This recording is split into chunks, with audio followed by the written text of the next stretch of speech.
Chapter 76. Time passed quickly. In the blink of an eye, Gu Xingyin had graduated from Carter Royal Academy. It had been 3 years since she met the Demon King. There were countless treasures in the Duke's mansion. The Demon King's recovery speed was amazing. He could even transform into a real body for a short time. He just needed to find the spring of life and build a new body. Then, he could return to his peak strength. Today was the graduation ball of Carter Royal Academy.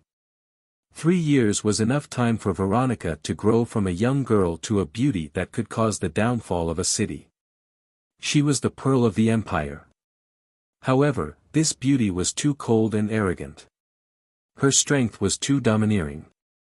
Gu Xingyin graduated from the Royal Academy as the top student in her year.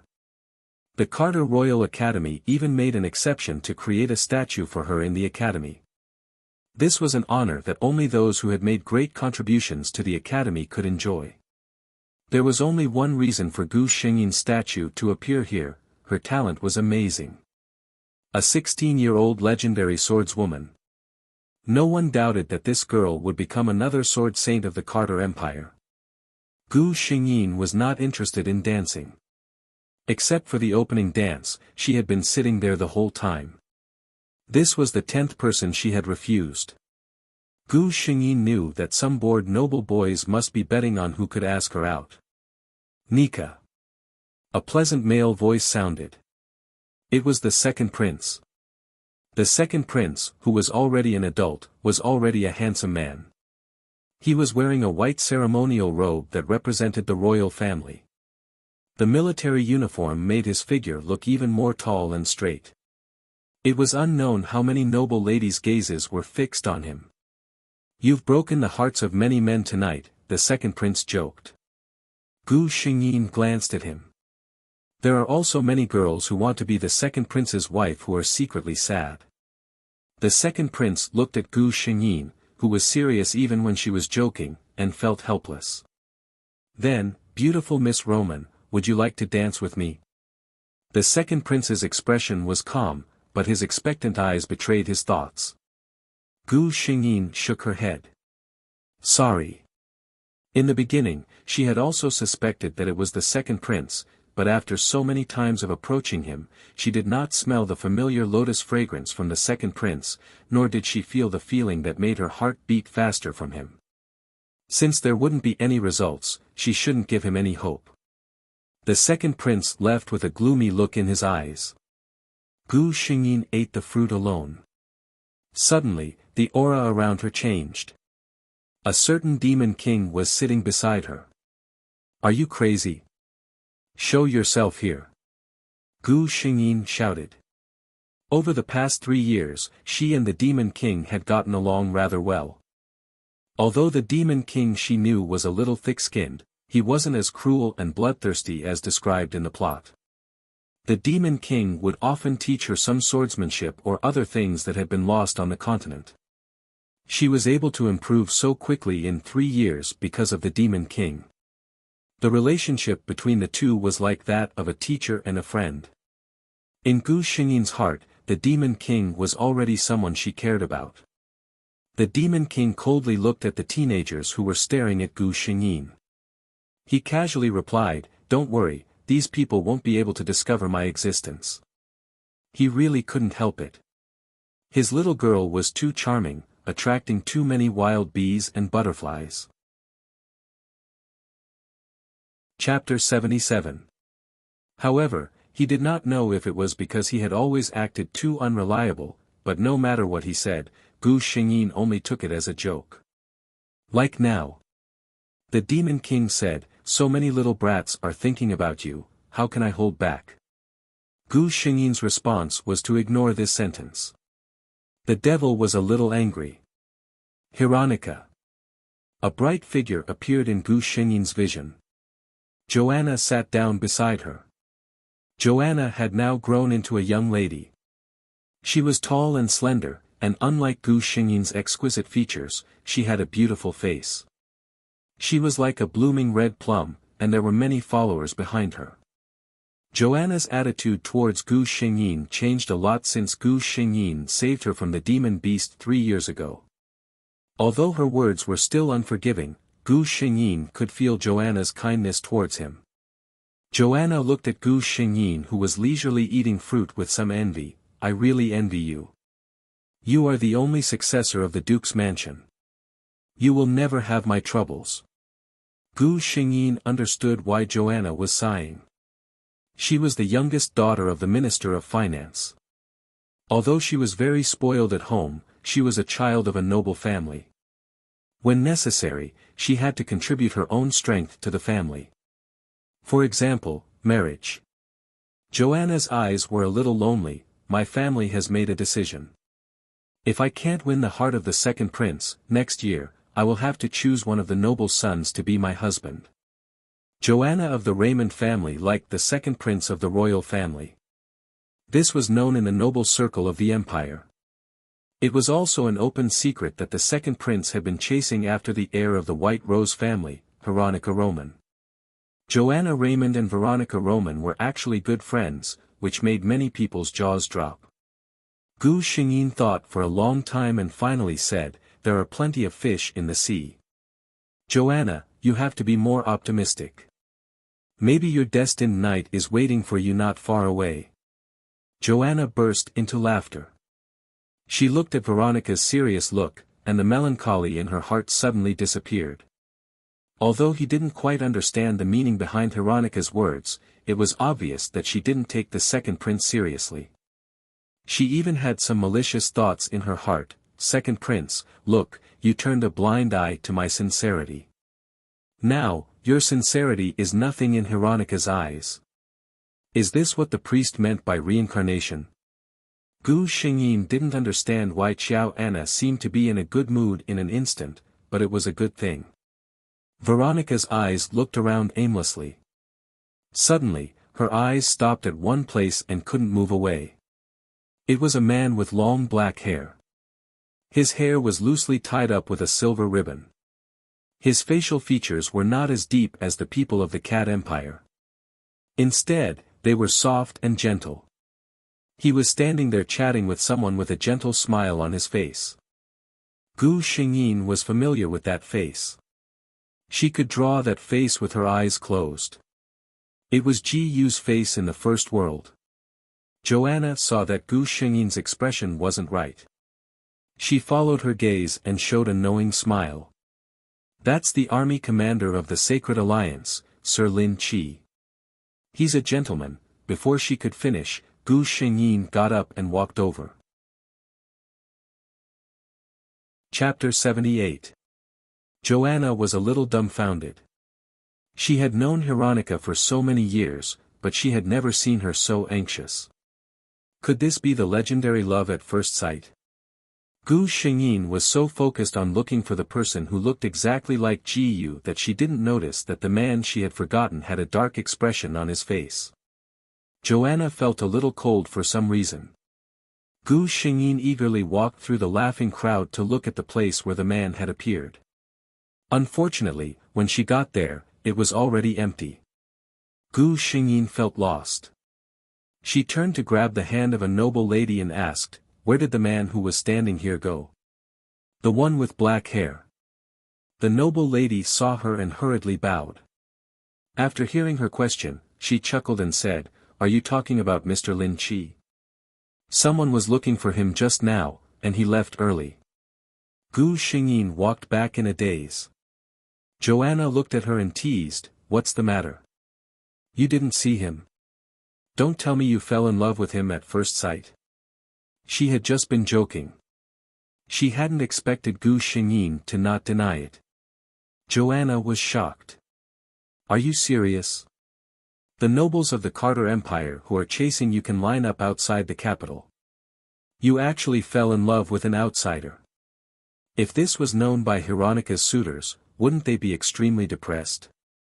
Gu Xingyin was a little uninterested for the rest of the night, so she didn't notice the devil's unusual silence. It wasn't until night fell that Gu Xingyin, who had just closed the door, was pressed against the door by a strong force.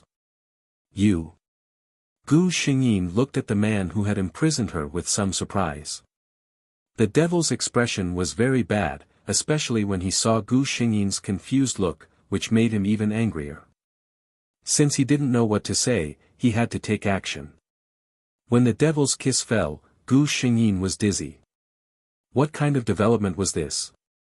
Her confused expression probably pleased the Demon King, and the originally aggressive attack became gentle.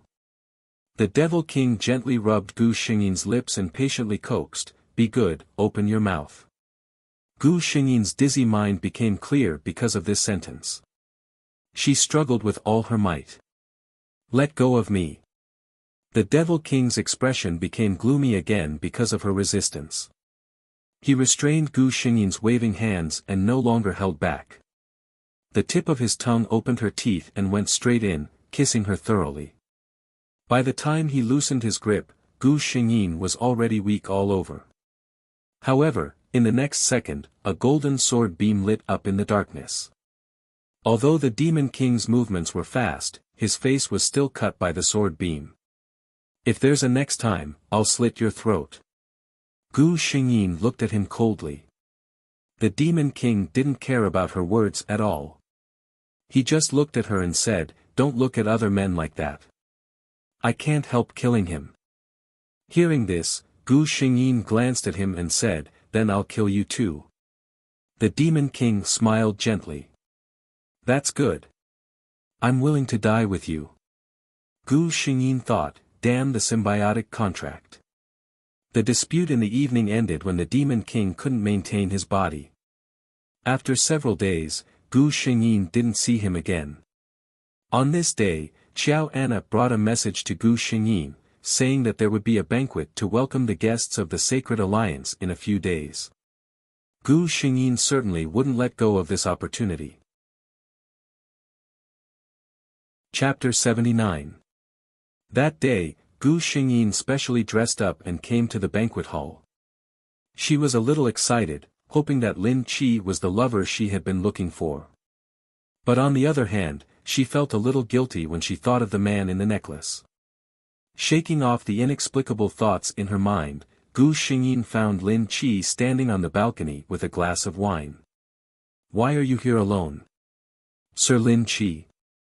Gu Xingyin walked up to him. Lin Qi turned around when he heard the voice. The moment he saw Gu Xingyin, a trace of surprise flashed across his eyes. "Hello, noble Princess Roman." Gu Xingyin tilted her head slightly and asked curiously, "How did you know it was me?" Lin Qi smiled gently. "Other than Princess Roman, known as the Pearl of the Carter Empire, who else would have this beauty that is favored by the gods?" Gu Xingyin raised the glass in his hand and clinked it with him happily. Lin Qi looked at her mesmerizing blonde hair sliding down the side of her face. Her emerald green eyes were like a pool of clear water. This dreamlike beautiful woman suddenly cried out and fell in his direction. How could he refuse a beauty throwing herself at him? If Lin Qi had some doubts before, he was now sure that the Pearl of the Carter Empire had different thoughts about him. How could a legendary swordsman trip over his own dress? Lin Qi had a sense of pride that only belonged to men. He had long heard rumors about Princess Roman. She was often mentioned together with her beauty because she was as cold as ice. Now it seemed that the rumors could not be trusted.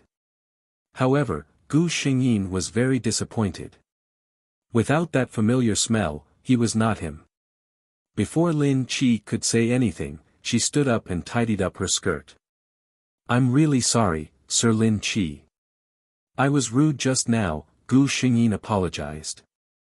Lin Qi felt that the woman in front of him had changed in an instant. Just a moment ago, she was still chatting happily with him. Just as he was about to take the next step, she expressionlessly said goodbye. It was as if the hug just now was just a soft dream. Gu Xingyin was filled with disappointment. She just wanted to leave as soon as possible. She nodded at Lin Qi and turned around. He fell into a cold embrace. "You." Gu Xingyin looked at the man who shouldn't have appeared in this place in shock.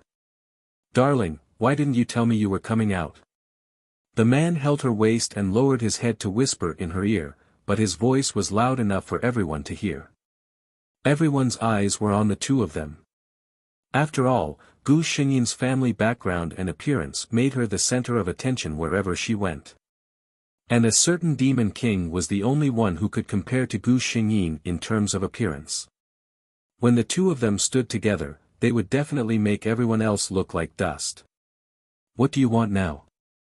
Gu Xingyin gritted her teeth and whispered, pulling the man outside. The man didn't resist and obediently followed her. In the eyes of outsiders, they were a perfect match, whispering intimately as they left. These people were all guessing who this mysterious man was. After all, with such an appearance and aura, it was impossible for him to be a nameless existence. "Why are you here? And dressed like this?" Gu Xingyin looked at him.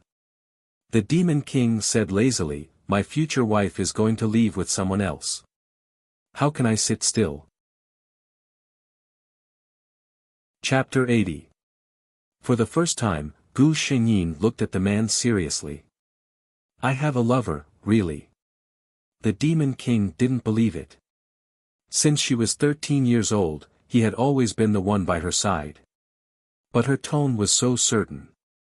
When she talked about her lover, even her eyes seemed to be shining. The Demon King was silent. Just when Gu Xingyin thought he was going to give up, he suddenly said, "Where is your lover?" Gu Xingyin was speechless. After a while, she said, "I'm looking for him." The Demon King thought of Gu Xingyin and that man when he entered the banquet hall. "So you threw yourself into the arms of that strange man today because you thought he was your lover?" Gu Xingyin nodded. The Demon King almost laughed. "You don't even know what he looks like. How can you be so sure that he is your lover?" Gu Xingyin didn't want to talk to him. She couldn't tell anyone about this. Even if she told them, no one would believe in something as strange as time travel. The Demon King didn't give up. "Then why are you looking for him? Let me guess. You mistook him for someone else, so it shouldn't be because of his appearance. Then, is it because of his smell? Or a mark on his body? Or is it some kind of mysterious but not mysterious special feeling?" Gu Xingyin thought that he had guessed 80 to 90% of the time. At this moment, a cold and fragrant embrace covered her. A domineering kiss fell on Gu Xingyin's lips. The Demon King's kiss was irresistible. "Then feel it carefully. Is your lover me?" Gu Xingyin pushed him away. "Enough. I'm very sure that it's not you." After that, she left without looking back. "Your Excellency." The Demon King turned around.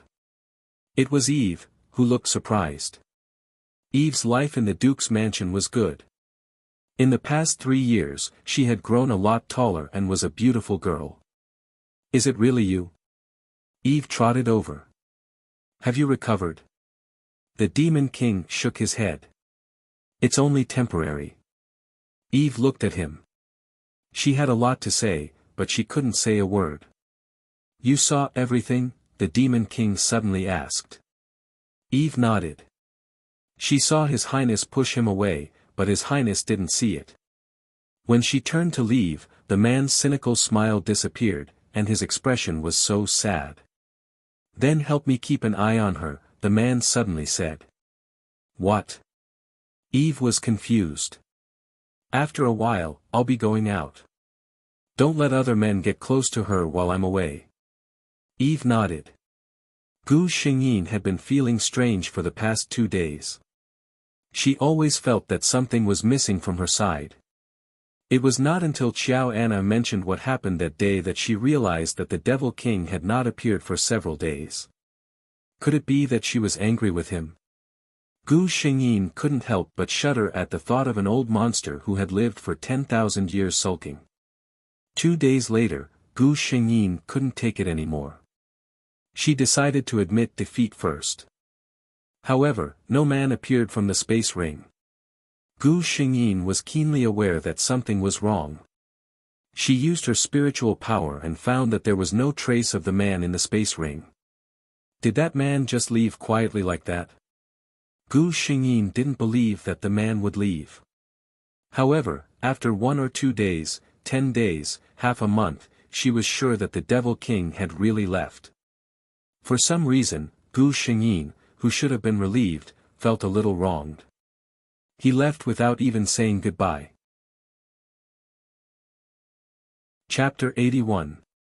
When the man was still there, she didn't think he was important. Even affected by the original plot, she wanted to stay away from him. But now that the man really left, Gu Xingyin found that she wasn't used to it. When she practiced swordsmanship, there was no one to guide her step by step. There was no one to say that he liked her every day in a joking tone. She also didn't feel at ease because she knew that person would always be by her side. Gu Xingyin thought about it and felt that she was quite a scumbag. Since she couldn't respond to him, it seemed that it was good that the Demon King left her. In the blink of an eye, half a year passed. In the past 6 months, Gu Xingyin focused on practicing and improving her strength. She even lost interest in finding her lover. Speaking of which, this world really didn't have any pressure. The original Veronica Roman's soul was forcibly extracted by the Demon King because he fancied her. But according to Gu Xingyin's understanding, it was impossible for the Demon King to do such a thing. Eve Heather, who was originally a cannon fodder, had also become a female guard of the Duke of White Rose's residence. Then she just needed to be at ease as Veronica Roman and live out her life in this world according to the original plan. Thinking about it, Gu Xingyin suddenly felt a pain in her heart. It was as if someone had cut out a piece of flesh from her heart with a knife. It was the symbiotic contract.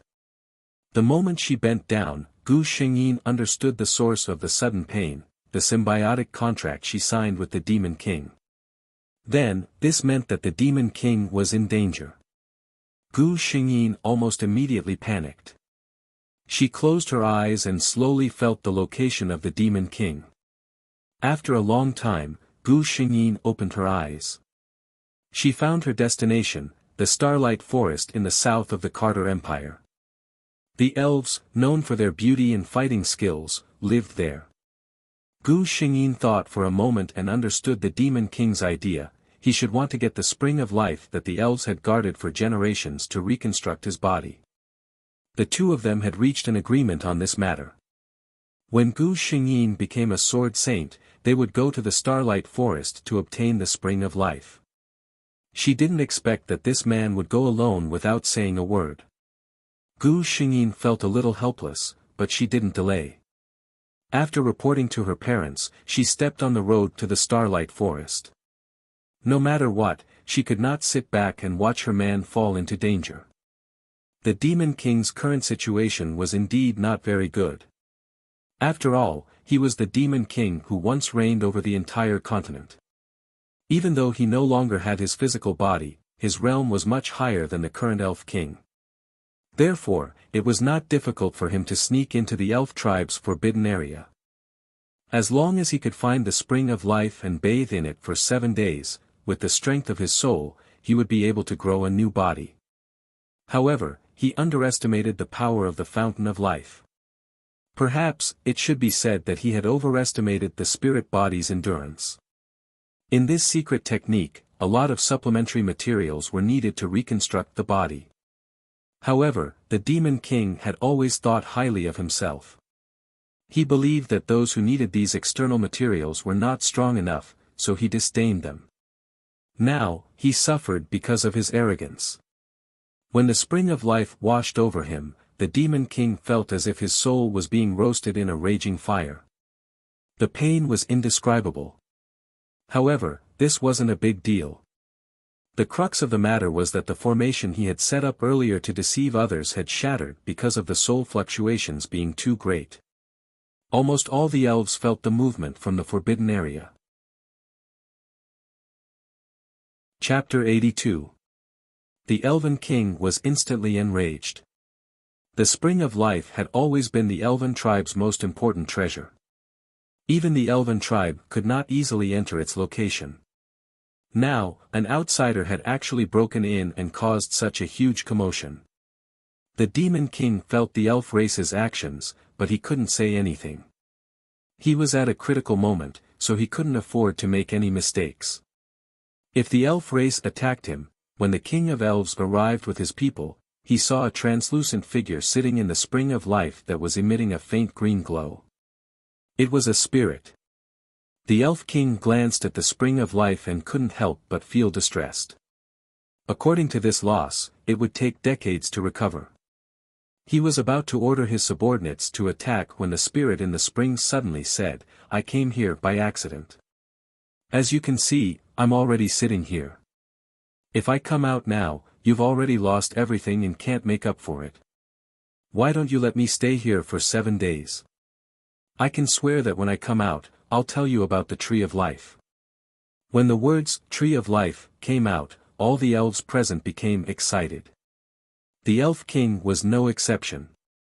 His snow-white long eyelashes trembled as he asked suspiciously, "Outsider, you really know about the Tree of Life?" The man in the spring lazily said, "I can swear to the light god that if I lie, I'm willing to accept the punishment of the god." For all the creatures on this continent, swearing to the god was the most sincere oath. The Elf King believed him. "Then we can make an exception and let you stay in the spring of life for 7 days. After 7 days, I'll bring my people here to wait for you."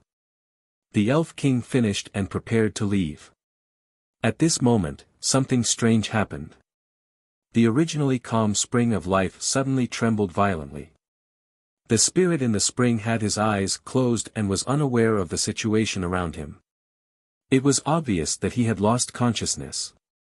The elves were surprised by the change in the spring of life when a strange smell suddenly swept through the forbidden area. It was like the fragrance of a certain flower. The elves, who had always been known as nature's favorites, couldn't tell what kind of plant it was. "Look!" An elf suddenly pointed at the man in the spring and exclaimed. Countless white flowers suddenly bloomed around the spirit body in the spring water. The flower was very large with layers upon layers of petals. It was beautiful but not bewitching, gorgeous but not extraordinary. It carried a dignified and noble beauty. It turned out to be a species that the elves had never seen before. The previous fragrance was obviously coming from here. At the same time, on the left shoulder of the man with his eyes closed in the spring water, a mark slowly appeared as if it was seeping out from his skin. It was the appearance of the unknown flower. The elves were stunned by this change. They could clearly sense that the moment these strange flowers appeared, the vitality of the entire spring of life suddenly increased by countless times. At this moment, the man in the spring opened his eyes. What kind of eyes were those? At first glance, there was only endless coldness and emptiness inside. At a second glance, it turned into endless vitality and reincarnation. When he looked at her again, his eyes were filled with compassion and compassion. All the elves could only think of one word when they saw such a look in his eyes: God. Chapter 83. Gu Xingyin arrived at the Starlight Forest without stopping.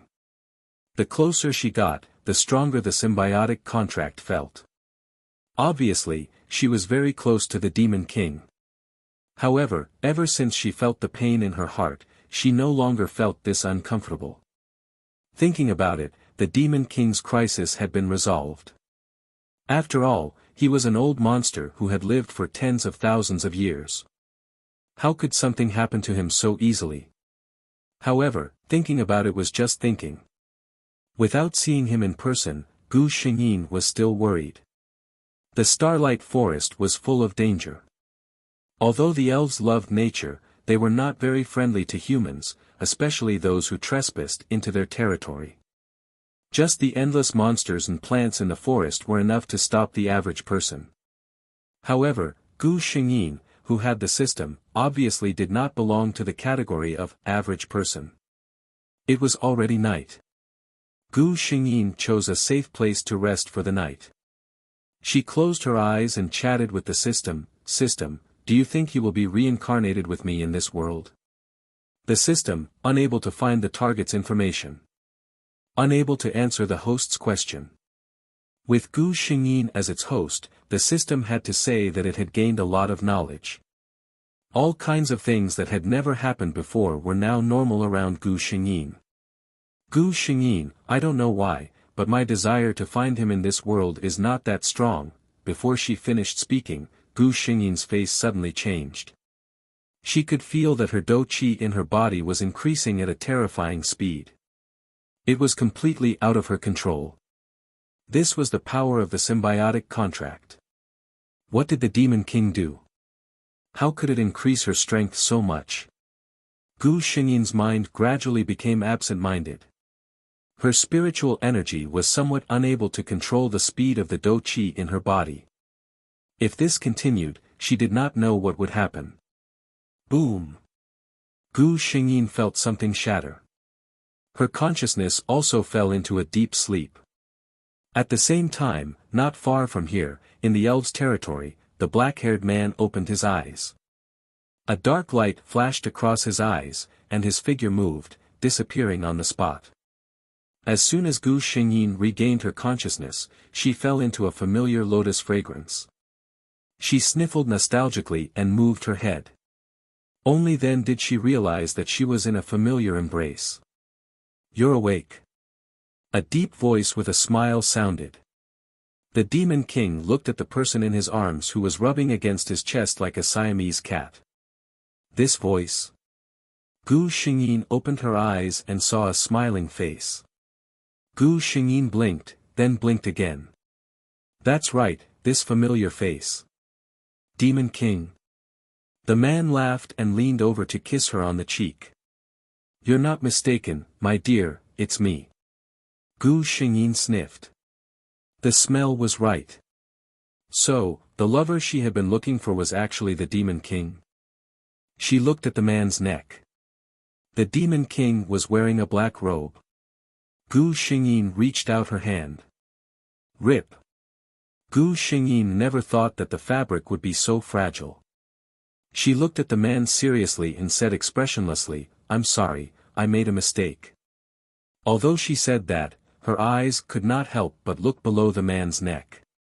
Sure enough, she saw the familiar lotus mark.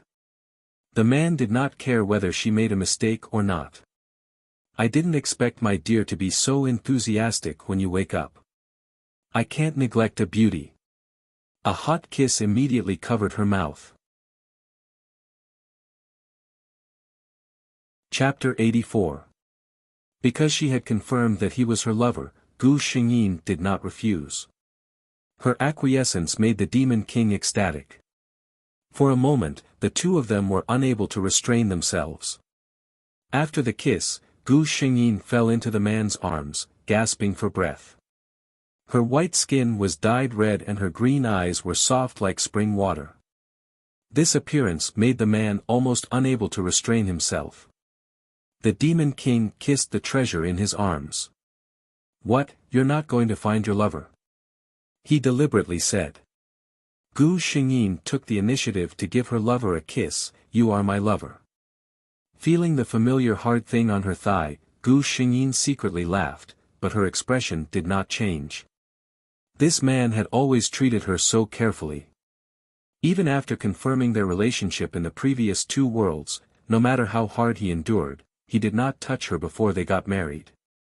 Because that man had said to her, You are the most precious treasure in this world, I can't have you so carelessly.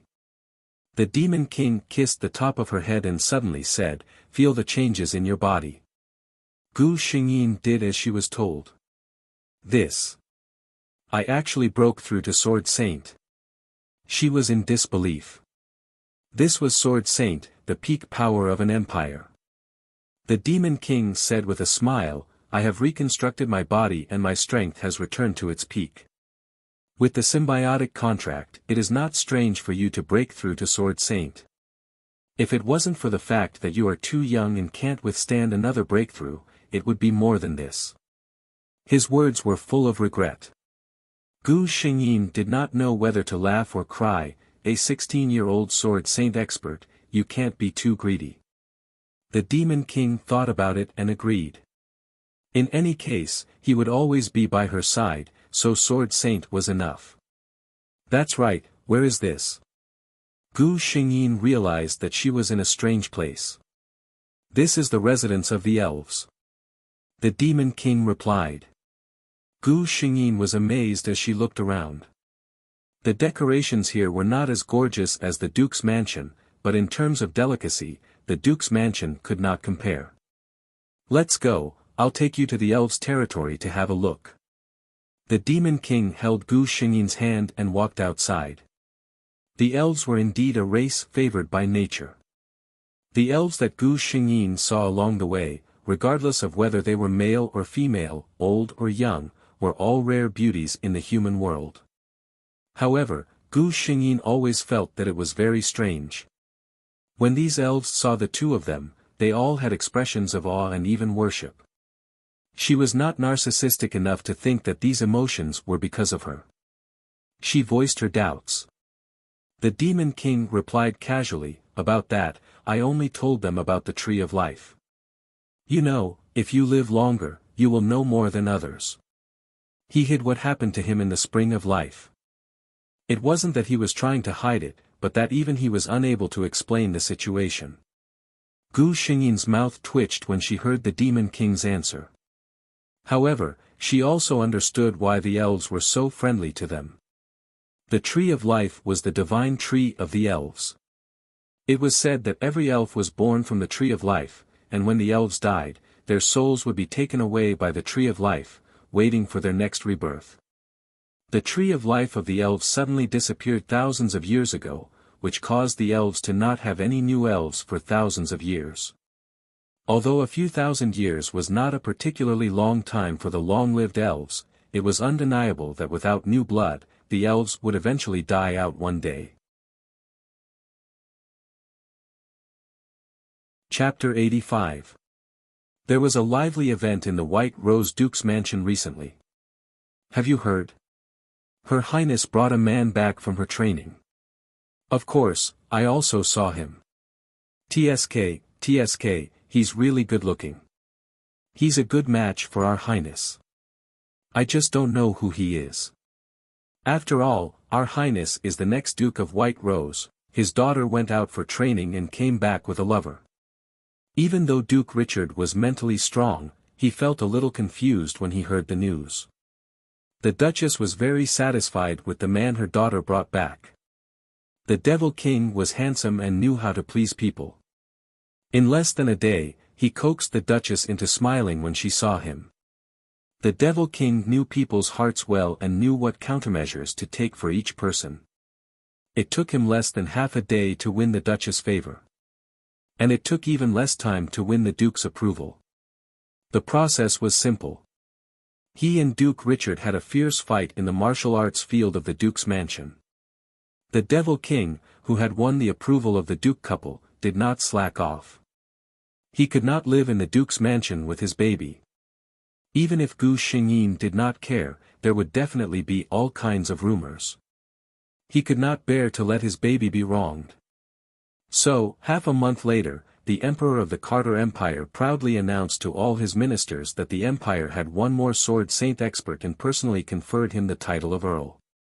When the opponents of the White Rose family were laughing at their heir's taste in choosing a partner, the Devil King used practical actions to tell them what it meant to be slapped in the face. The following days were the time for Her Highness Roman and the new Earl Norman to show off their love. When you went out to watch an opera, you could inadvertently look up and see Her Highness Roman sitting there, and Earl Norman was carefully picking out the ingredients she did not like for the snacks in front of her. At the palace banquet, as long as a man appeared beside Her Highness Roman, Earl Norman would immediately appear beside his fiancée and hold her waist possessively to declare his sovereignty. Do you think Her Highness will be unhappy? Take a look. Who is that woman with a sweet smile on her face? People who lived in the capital would often see Her Highness and Count Norman strolling together on the streets.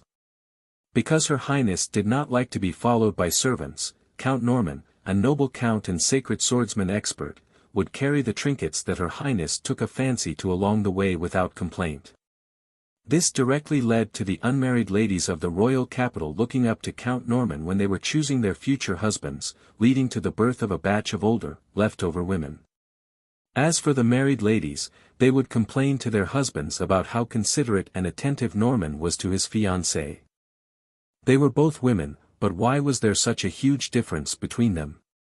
This anecdote was called the Earl Norman effect by later historians. Eve was now a captain of the Duke's private guards. As she watched the interaction between His Highness and the Count, she would sometimes fantasize. If she was the one who had always stayed by the Count's side back then, would she be the one by his side now? Captain. Eve turned around. It was one of her guards. It was said that he was also from a small noble family. His family used to be a viscount. Eve looked at him suspiciously. The guard's face flushed red. After a while, he said, "Our family will have a bonfire party tomorrow night. Do you want to go with me?" Eve looked at him seriously and suddenly smiled. Okay. It was time for her to pursue her own happiness. Chapter 86. Veronica Roman, the 11th Duchess of the White Rose, had lived a glorious life. Her talent was incredible. At the age of 16, she successfully became a sword saint. This record had not been surpassed by anyone, even tens of thousands of years after her death and after the Carter Empire had been annihilated in the dust of history. She was invincible. She led the White Rose army of the Carter Empire and was invincible. In her lifetime, she had doubled the territory of the Carter Empire. She was conferred the title of Honorable Duchess by His Majesty, and her scepter was engraved with the noblest titles of the two empires. She had a discerning eye. Eve Heather, who was known as the Genius Sword Saint, was discovered by her when she was down and out. She brought her to the Roman family and started Eve Heather's glorious journey. Her appearance was beautiful. It was recorded in the history books that Princess Veronica was the incarnation of God in the world and the messenger of light. Anyone who saw her would be impressed by her appearance and temperament. During her reign, her suitors could line up from the Duke's mansion to the gate of the capital. However, the most popular topic of conversation was still the unswerving love between the Duchess and her husband, Count Norman. Earl Norman's origin was mysterious. The first time he appeared in the public eye was as the lover of the Duchess, a sword saint. Ever since the two of them were together, they had never been separated. Whether it was playing, going on diplomatic missions, or war, Earl Norman would appear wherever the Duchess of White Rose was. It was said that the two of them had signed a symbiotic contract. They would live together and die together. The love between the two of them was written in countless biographies and spread widely in later years. Gu Xingyin was very happy in this life. When she left, she already had feelings. She, who was no longer young, held her husband's hand and smiled sweetly. "I'll go first. In the next life, remember to come and find me." The black-haired, black-clothed, handsome man looked at his wife, who was sleeping peacefully with her eyes closed. He gently leaned over and kissed her lips. "Fool, have you forgotten the contract between us? You don't have to go first. I'm right behind you." Gu Xingyin opened her eyes in the pure white space with a smile on her face. She didn't stop smiling and said to the system in front of her, "I don't have any problems and I don't need to rest. We can move on to the next mission." She was very sure that her lover would be waiting for her in another world, so she didn't want to stay in a place without him. This was the system's first time meeting a host who couldn't wait to complete a task. However, as long as the host's decision was beneficial to completing the mission, as a system, it had no right to interfere. The next world is the immortal cultivation world.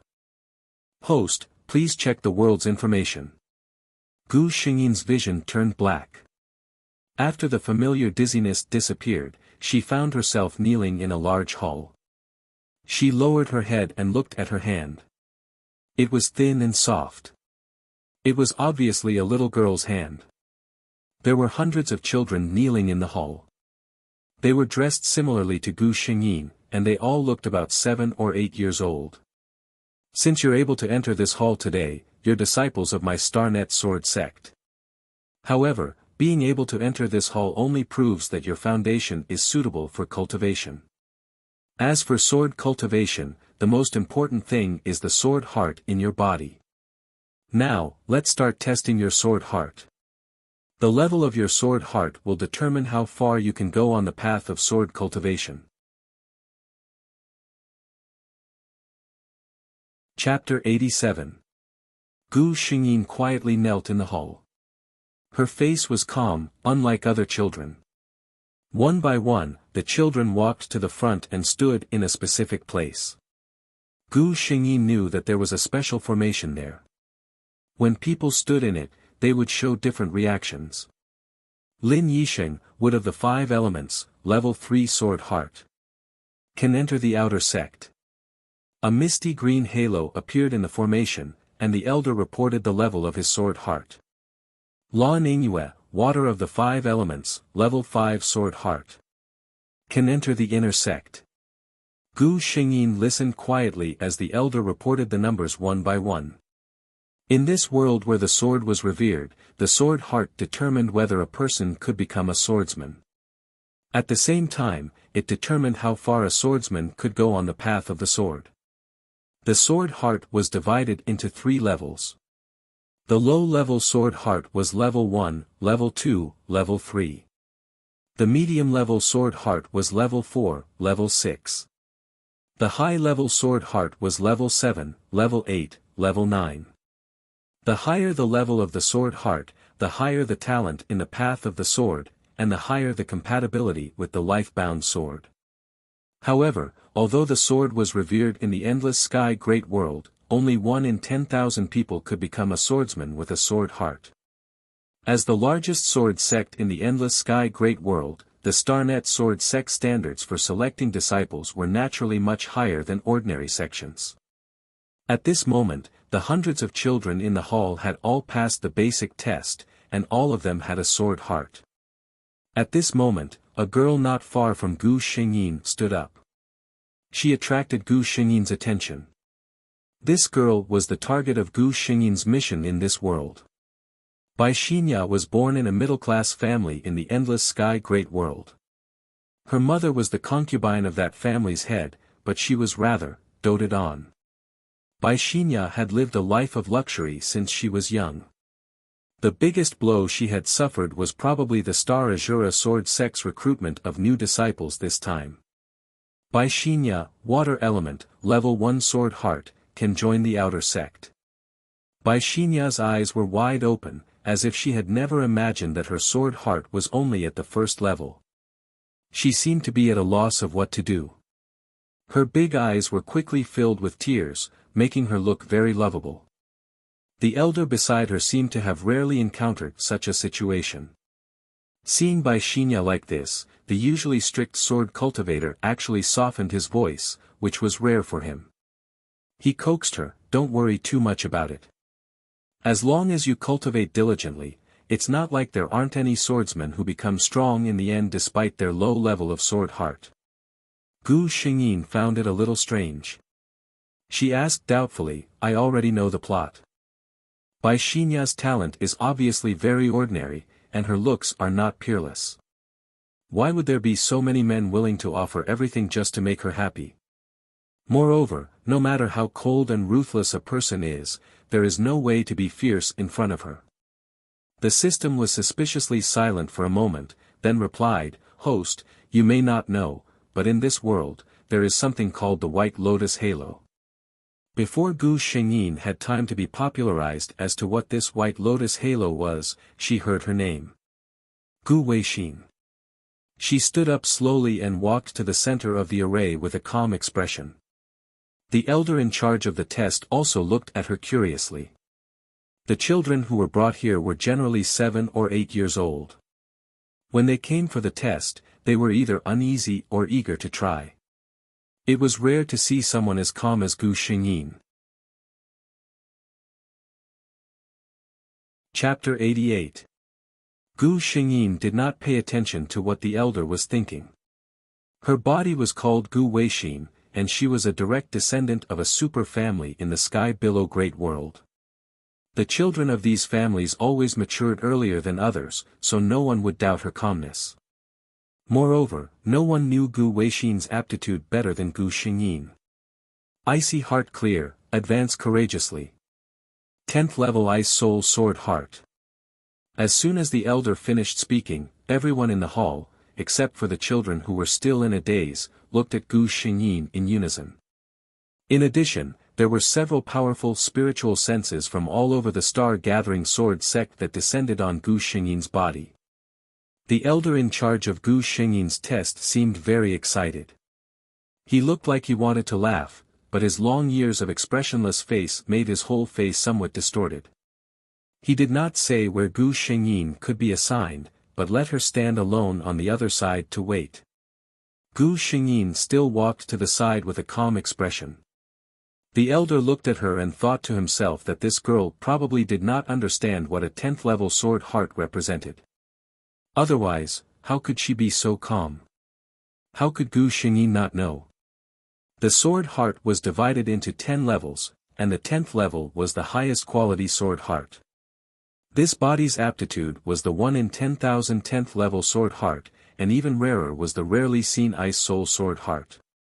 According to the 5 elements, the Ice Soul Sword Heart should belong to water, but it was mutated from the water element. A mutated sword heart could not only make a swordsman's attacks more powerful, but even rarer, it would carry some characteristics that the 5 elements did not have. For example, if the Ice Soul Sword Heart was cultivated to a high level, the sword intent could freeze thousands of miles. And the power of the Ice Soul Sword Heart did not stop there. Its greatest characteristic was that the ice heart was clear, otherwise it would be dust. In other words, Gu Weixin's path of the sword would not be entangled by mental demons. The greatest obstacle to a sword cultivator was mental demons. With Gu Xingyin in front of her, everyone else's brilliance was overshadowed. Even though there were several talented disciples with high-level sword heart, the higher-ups of the star-gathering sword school still focused on Gu Xingyin. There was no other reason. Ordinary high-level sword heart swordsmen might be able to become sword emperors, sword venerables, or even sword masters through diligent cultivation. However, if one wanted to become a peak sword saint, one had to have a 10th order sword heart. Sword emperors, sword venerables, and even sword grandmasters, the Star Azura sword school had no lack of them. However, even with the Star Azura sword sect's foundation, they only had 2 sword saints. One of them had already lived for a very long time and had been in seclusion for many years. Only the upper echelons of the sword faction knew that the great elder was on the verge of death. And these 2 sword saints were the guarantee of the Star Azura sword sect's position. Therefore, the current Star Azura sword sect urgently needed a new sword saint powerhouse to stabilize their position. Gu Xingyin stood among the elders and watched as the hundreds of disciples were assigned to different sects one by one. Those with excellent sword heart aptitudes were accepted as personal disciples by the main peak elders. In the end, only she was left. She stood there quietly and did not speak. In the eyes of others, she was born with the bearing of a master. In reality, Gu Xingyin was only listening to the system's so-called White Lotus halo. As expected, powerful. Gu Xingyin exclaimed. No wonder with the original body's attributes that were like cheating, she would also be defeated by Bai Xinyao. Chapter 89. The voice of the system sounded in Gu Xingyin's mind. The so-called White Lotus halo, anyone who is illuminated by this halo will lose the ability to judge, the infinite beautification of the halo owner in the mind. The original body Gu Weixin, I have to say, can be called perfect in all aspects. Family background needless to say, the Gu clan is a top family in the whole Tianlan continent. Talent needless to say, the 10th order Ice Soul Sword Heart has the potential to become a sword saint. Even her appearance is described in the original plot. She stands there, like the most cold and flawless ice and snow on the holy mountain in the north. Autumn water is the god, ice jade is the bone. And if she smiles gently, it is like 10 miles of spring breeze, melting ice and snow, blooming flowers, and her face is frightening. However, she was such a perfect woman in every aspect, yet the first man she fell in love with decisively abandoned her after seeing Bai Xinya. What's more, when Bai Xinya was injured by the fire poison, the man didn't know where to find out that as long as he used the blood of the heart of the person who had the Ice Soul Sword heart, he could detoxify the fire poison. He even relied on Gu Weixin's trust to drug her and forcibly took out her heart blood. Poor Gu Weixin's realm was greatly reduced, and he encountered the invasion of the demon clan. He even lost his life. I don't kill Boren, but Boren died because of me. However, the man didn't care about his own sins at all. He only cared about love with Bai Xinya. Bai Xinya didn't even ask how her poison was detoxified. She was with a man with a clear conscience.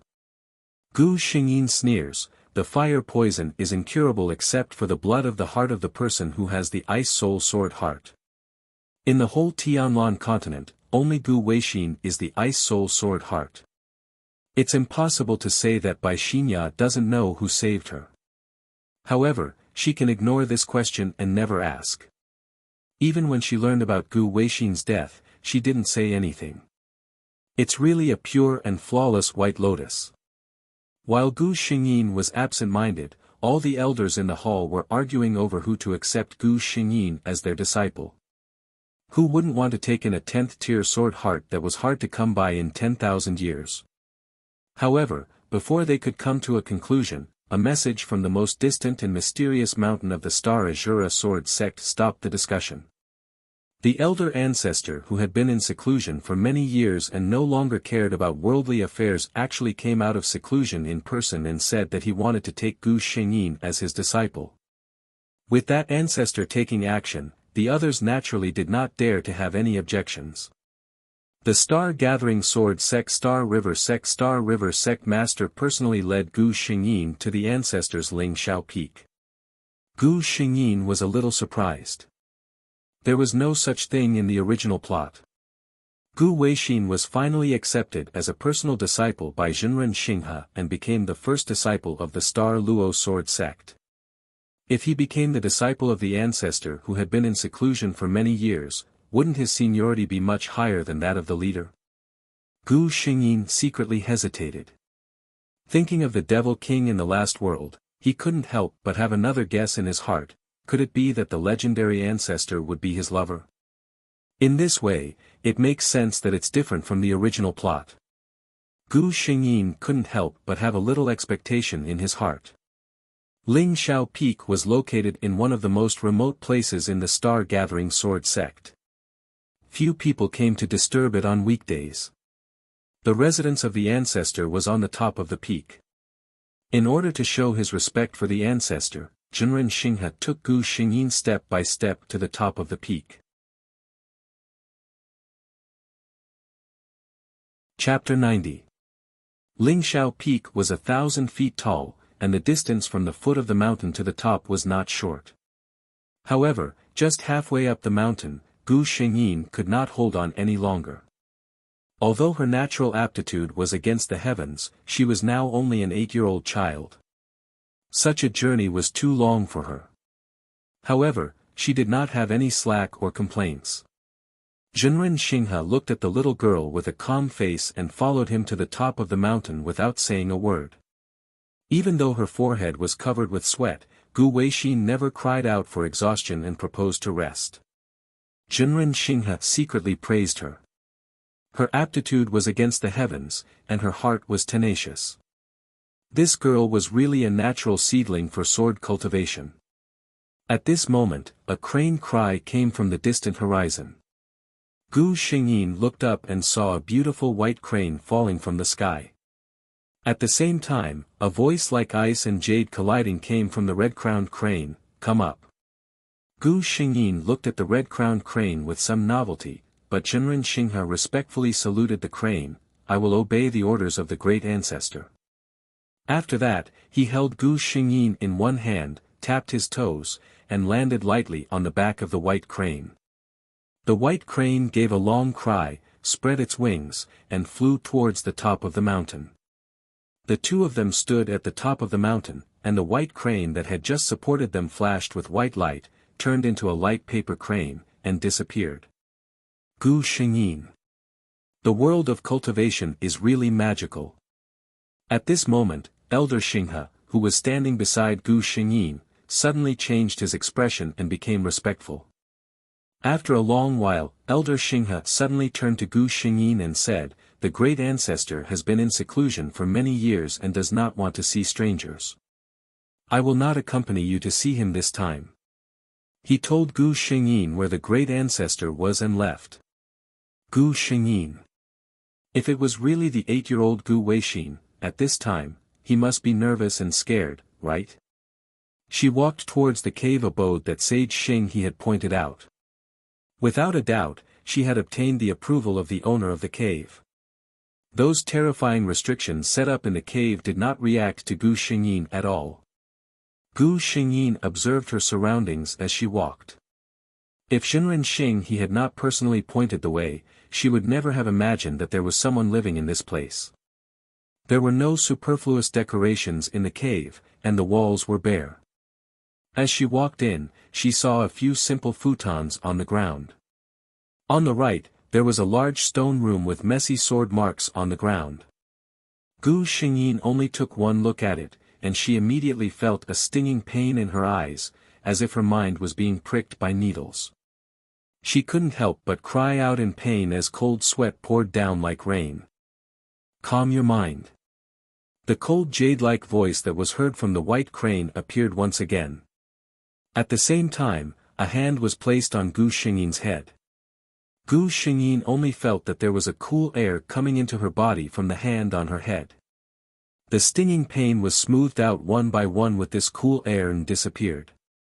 She opened her eyes and looked at the man who looked very tall and straight for her at the moment. She saw the long hair that was like a waterfall. It was snow-white and long to her ankles. Under the long hair, there was a strange young face. Gu Xingyin saw such a person for the first time.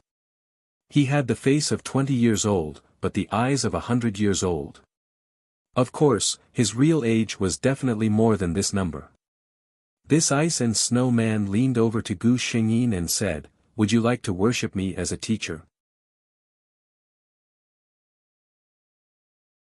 Chapter 91. Gu Xingyin thought in a trance. Compared with Gu Weixin, this person is really made of ice and snow, isn't he? She took a step back with a serious face and made a formal salute to the man in white, "Disciple Gu Weixin, pay my respects to Shizhuan." The white-robed man's expression softened for a moment, and he nodded at Gu Xingyin. "All right, remember, my name is Ling Xiao. You are my first disciple, and you will also be my last." Gu Xingyin lived in Lingxiao Peak from then on. The more time passed, the more she felt that her master Lingxiao was not like a mortal. In addition to teaching Gu Xingyin, he never communicated with outsiders and did not need to eat.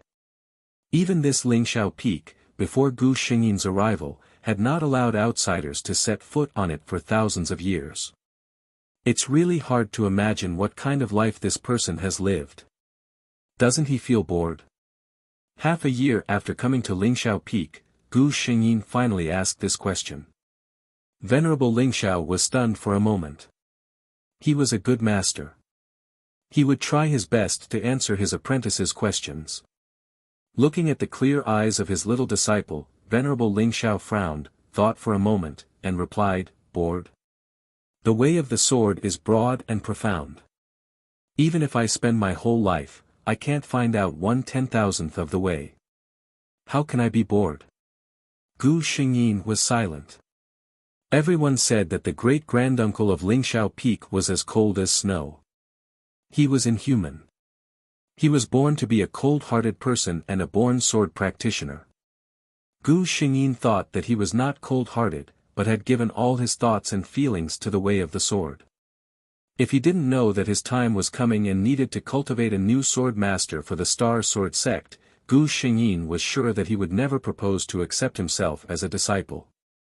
Venerable Lingxiao looked at his little apprentice who lowered his head and didn't speak. He thought for a moment and suddenly had a good idea. Is idealism bored? He thought for a moment. Children of this age were indeed fond of bustling. Ever since he was young, he had always been a loner and didn't like to talk to people, but he had forgotten that his disciple wasn't necessarily the same. Gu Xingyin was stunned by the question. She hadn't interacted with outsiders for the past 6 months, but it wasn't something that was unbearable. Venerable Lingxiao was a very good teacher. He was able to impart his understanding of the sword Dao to his disciple in the simplest way. Gu Xingyin benefited a lot from this. Before Gu Xingyin could react, Venerable Lingxiao made his decision. I didn't think it through. Gu Xingyin, what's going on? Master, what exactly are you thinking? Soon, Gu Xingyin knew what Venerable Lingxiao was thinking. Every few days, a child about the same age as Gu Xingyin would be sent to Lingxiao Peak. They all had a common characteristic, and that was that their sword hearts were all above the 7th level. According to Venerable Ling Zhao's understanding, those with sword hearts below the 7th level were considered to be very weak. Gu Xingyin didn't know whether to laugh or cry. She knew that her master didn't mean to discriminate, but he thought so from the bottom of his heart. However, Venerable Ling Zhao found that his method didn't have the corresponding effect. Those children were like proud sons of the heavens on his peak and had always been served. When they came to Lingxiao Peak, there was nothing to say. There was also a cold and scary great ancestor. None of the children were willing to come a second time after the first time.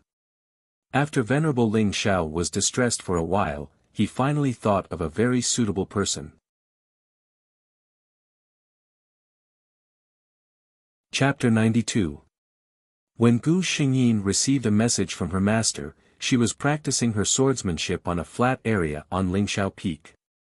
When she arrived at her master's residence, she saw another man beside her master.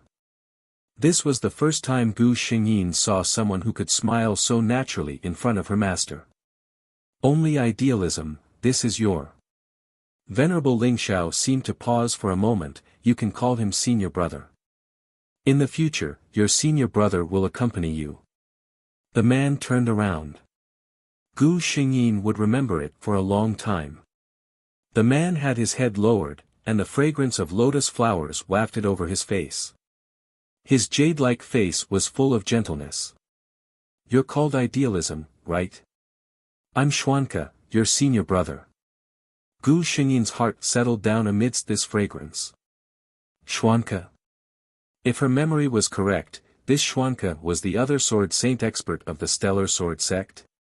Unlike Venerable Lingxiao, Xuanke could be considered young among sword saints. He was not even 1,000 years old.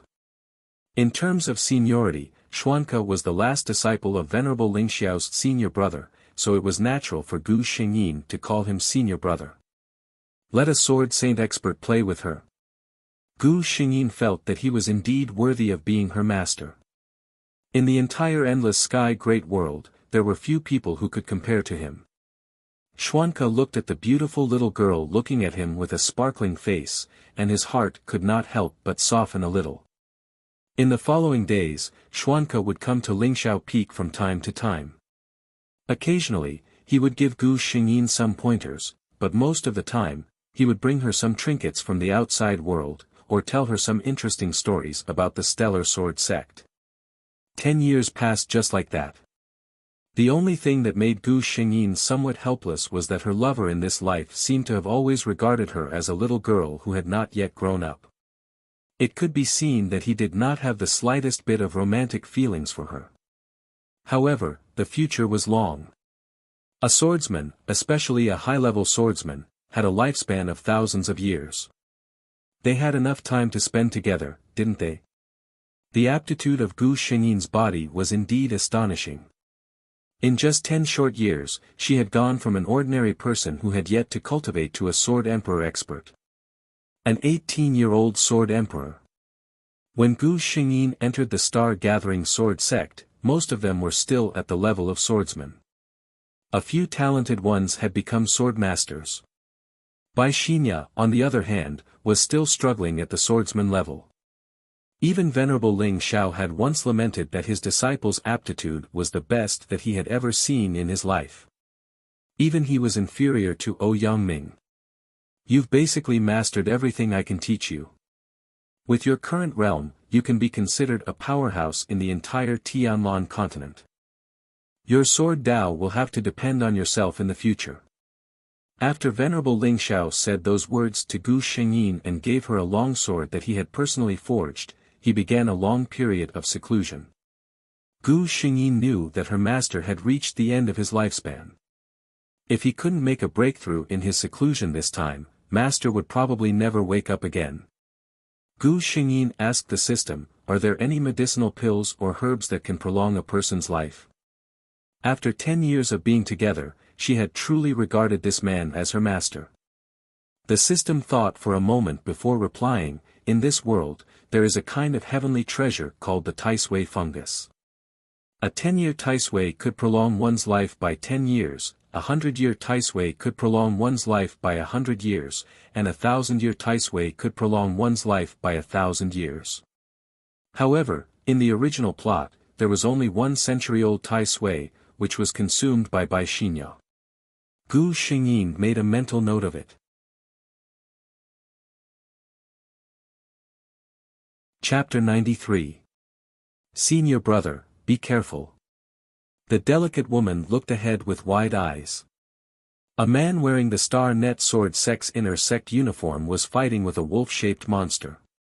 It was obvious that the man was unable to withstand the monster.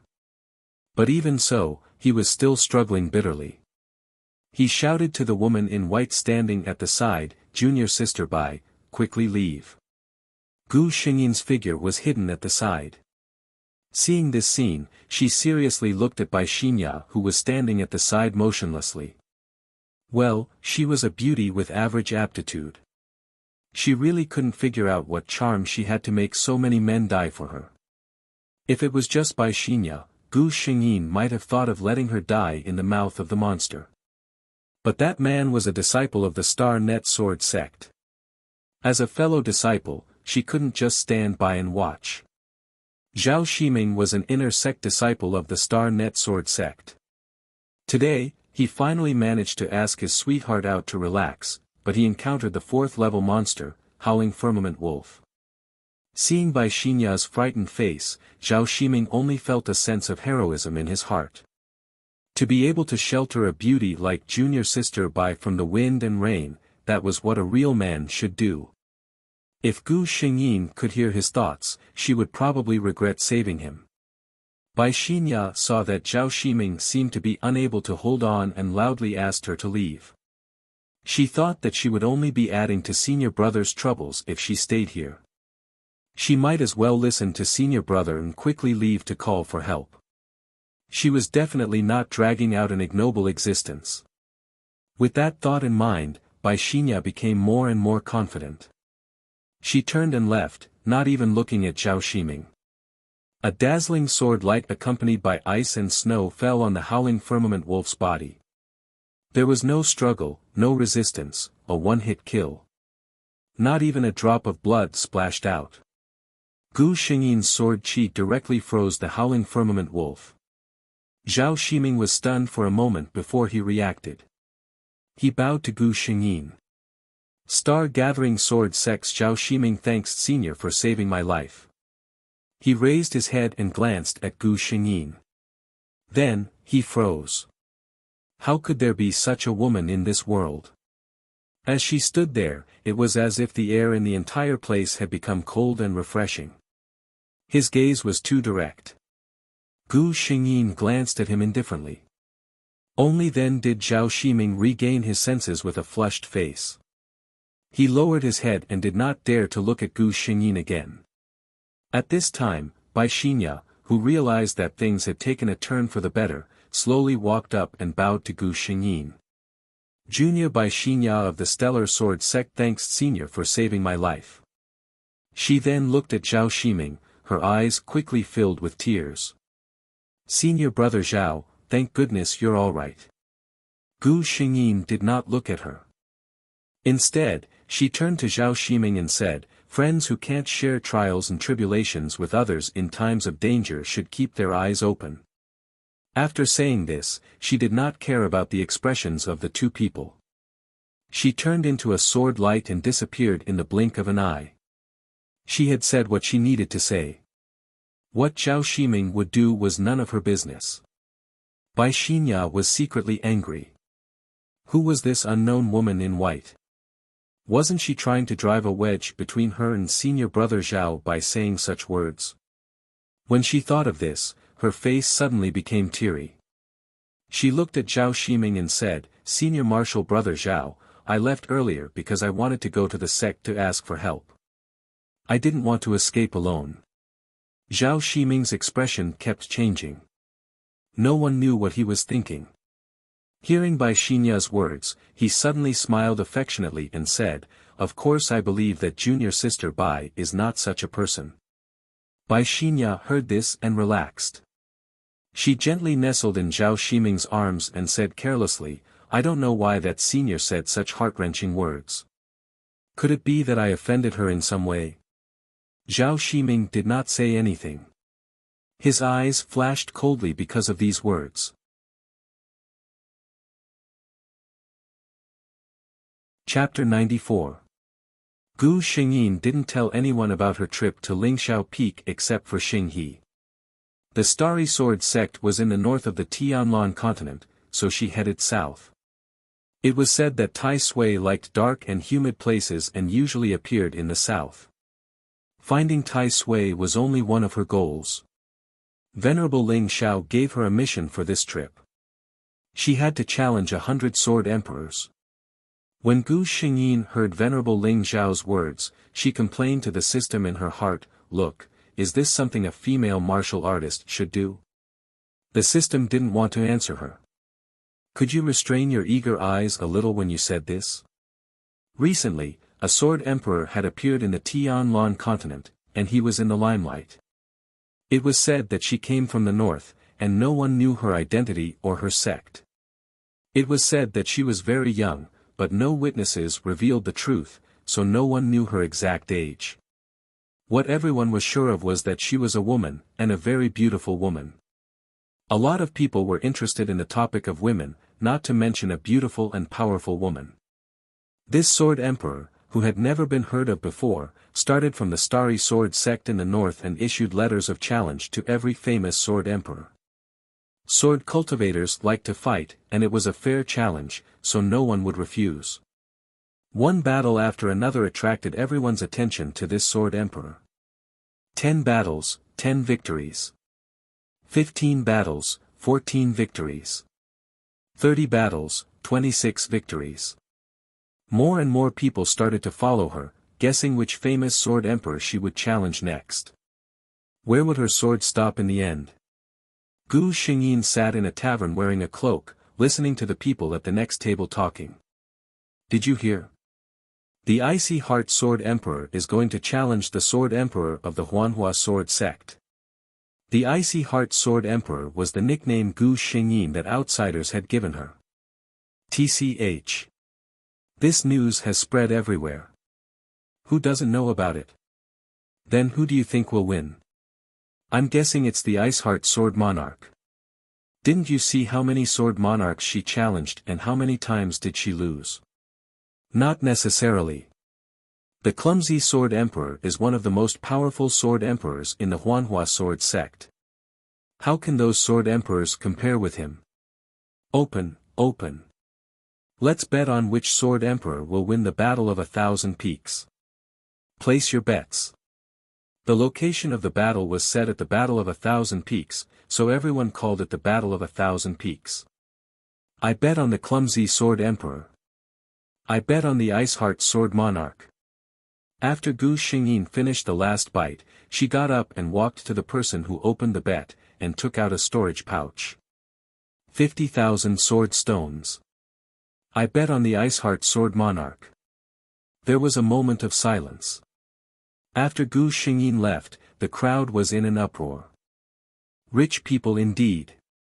She must be a young miss from some aristocratic family, and an admirer of the Iceheart Sword Emperor. It was interesting. After Gu Xingyin challenged several sword emperors continuously and achieved brilliant results, many swordsmen became her admirers. Every time Gu Xingyin challenged someone, many people would travel thousands of miles to watch the battle. Soon, the day of the battle arrived. Gu Xingyin arrived very early.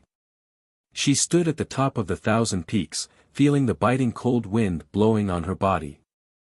There were many people in the distance who came to watch the battle of their own accord. The clumsy sword emperor came a little later, and he seemed to attach great importance to the battle. Gu Xingyin slowly took off her cloak.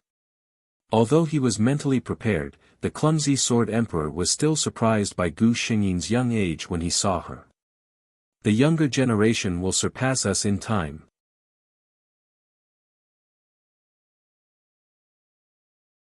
Chapter 95. Gu Xingyin puts away the sword in her hand. Thank you for letting me win. She salutes the sword emperor and turns to leave. Behind her, the sword emperor tries his best to support his body with his hands. Victory and defeat are obvious. Back to the temporary residence, Gu Xingyin can't bear it anymore and spits out a mouthful of blood. The sword emperor deserves to be a famous swordsman. Although she is lucky to win, she is also hurt by the sword energy and suffers internal injuries. It is detected that the host's body has been hurt by level B. It is recommended that the host should not have any fierce fighting in a month. The voice of the system rings in Gu Xingyin's mind. Gu Xingyin smiles, I see, I will have a good rest this month. At this time, a carrier rune in Gu Xingyin's storage ring lights up. Her eyes light up. It's Xuanke. I already know the result of the battle between you and the Sword Emperor. Are you okay? Xuanke is the person who knows Gu Xingyin's realm of Kendo best. He knows that Gu Xingyin's strength is almost the same as that of the Sword Emperor. Even if she wins, I'm afraid it's a narrow victory. Everything is okay. Senior brother, don't worry. Gu Xingyin thinks for a while and replies to him with 8 words. With Gu Weixin's temperament, he will probably only say these words. On the Lingyun peak of the distant star Luo sword sect, Xuanke looks at his junior sister apprentice's reply and frowns. Alas, my junior sister apprentice is like my uncle. They are all stuffy and won't take the initiative to say anything. It's really hard to be at ease. Otherwise, after a while, go out and see her. Xuanke thinks in his heart. Gu Xingyin holds the sword with one hand, and her left hand holds something with a faint silver light. She is surrounded by a lot of people. Sword Emperor Bing Xian, there are so many of us. You can't escape. I advise you to put down the Tai Sui in your hand. We won't embarrass you. Yes, put down the Tai Sui fungus, and we won't make things difficult for you. The Tai Sui fungus had appeared in the Twilight Swamp in the south, and Gu Xingyin had waited here for half a month before she finally obtained it. How could she possibly give it away? The Tai Sui in his hand was 800 years old. With it, his master would be able to hold on for a while longer. Gu Xingyin's expression warmed as she put it into her storage ring. Seeing Gu Xingyin's actions, everyone immediately knew her plan. Iceheart Sword Emperor, I advise you not to refuse a toast only to be forced to drink a forfeit. With such an outstanding beauty like you, why do you want to get caught up in all this fighting and killing? A black-robed man stood in the crowd and gazed at Gu Xingyin with infatuation. Surprisingly, he was a sword emperor as well. Gu Xingyin replied to him with a bright sword light. The man didn't expect that she would attack him. After narrowly dodging, he shouted at the people behind him, attack her. Be careful, don't kill her. I haven't tasted a beauty in the Sword Emperor realm yet. Bai Xinya leaned against a man in blue and watched Gu Xingyin rush to kill under the siege of a group of people. She stopped talking, which made the man next to her ask, Xinya, what's wrong? Bai Xinya seemed to be very hesitant. She bit her lip and said with a forced smile, forget it, it's inconvenient. It's nothing. Although she said so, she kept looking at Gu Xingyin's direction. The man asked curiously, "Xinya, do you know the Sword Emperor Bing Xian?" Bai Xinya nodded. "I've seen that senior. She seems quite disdainful of me." Hearing this, the man in blue immediately felt protective. "What? That woman is really like that?" Bai Xinya seemed to be very embarrassed and nodded with tears in her eyes. Looking at her, those who didn't know would think that Gu Xingyin had done something to her.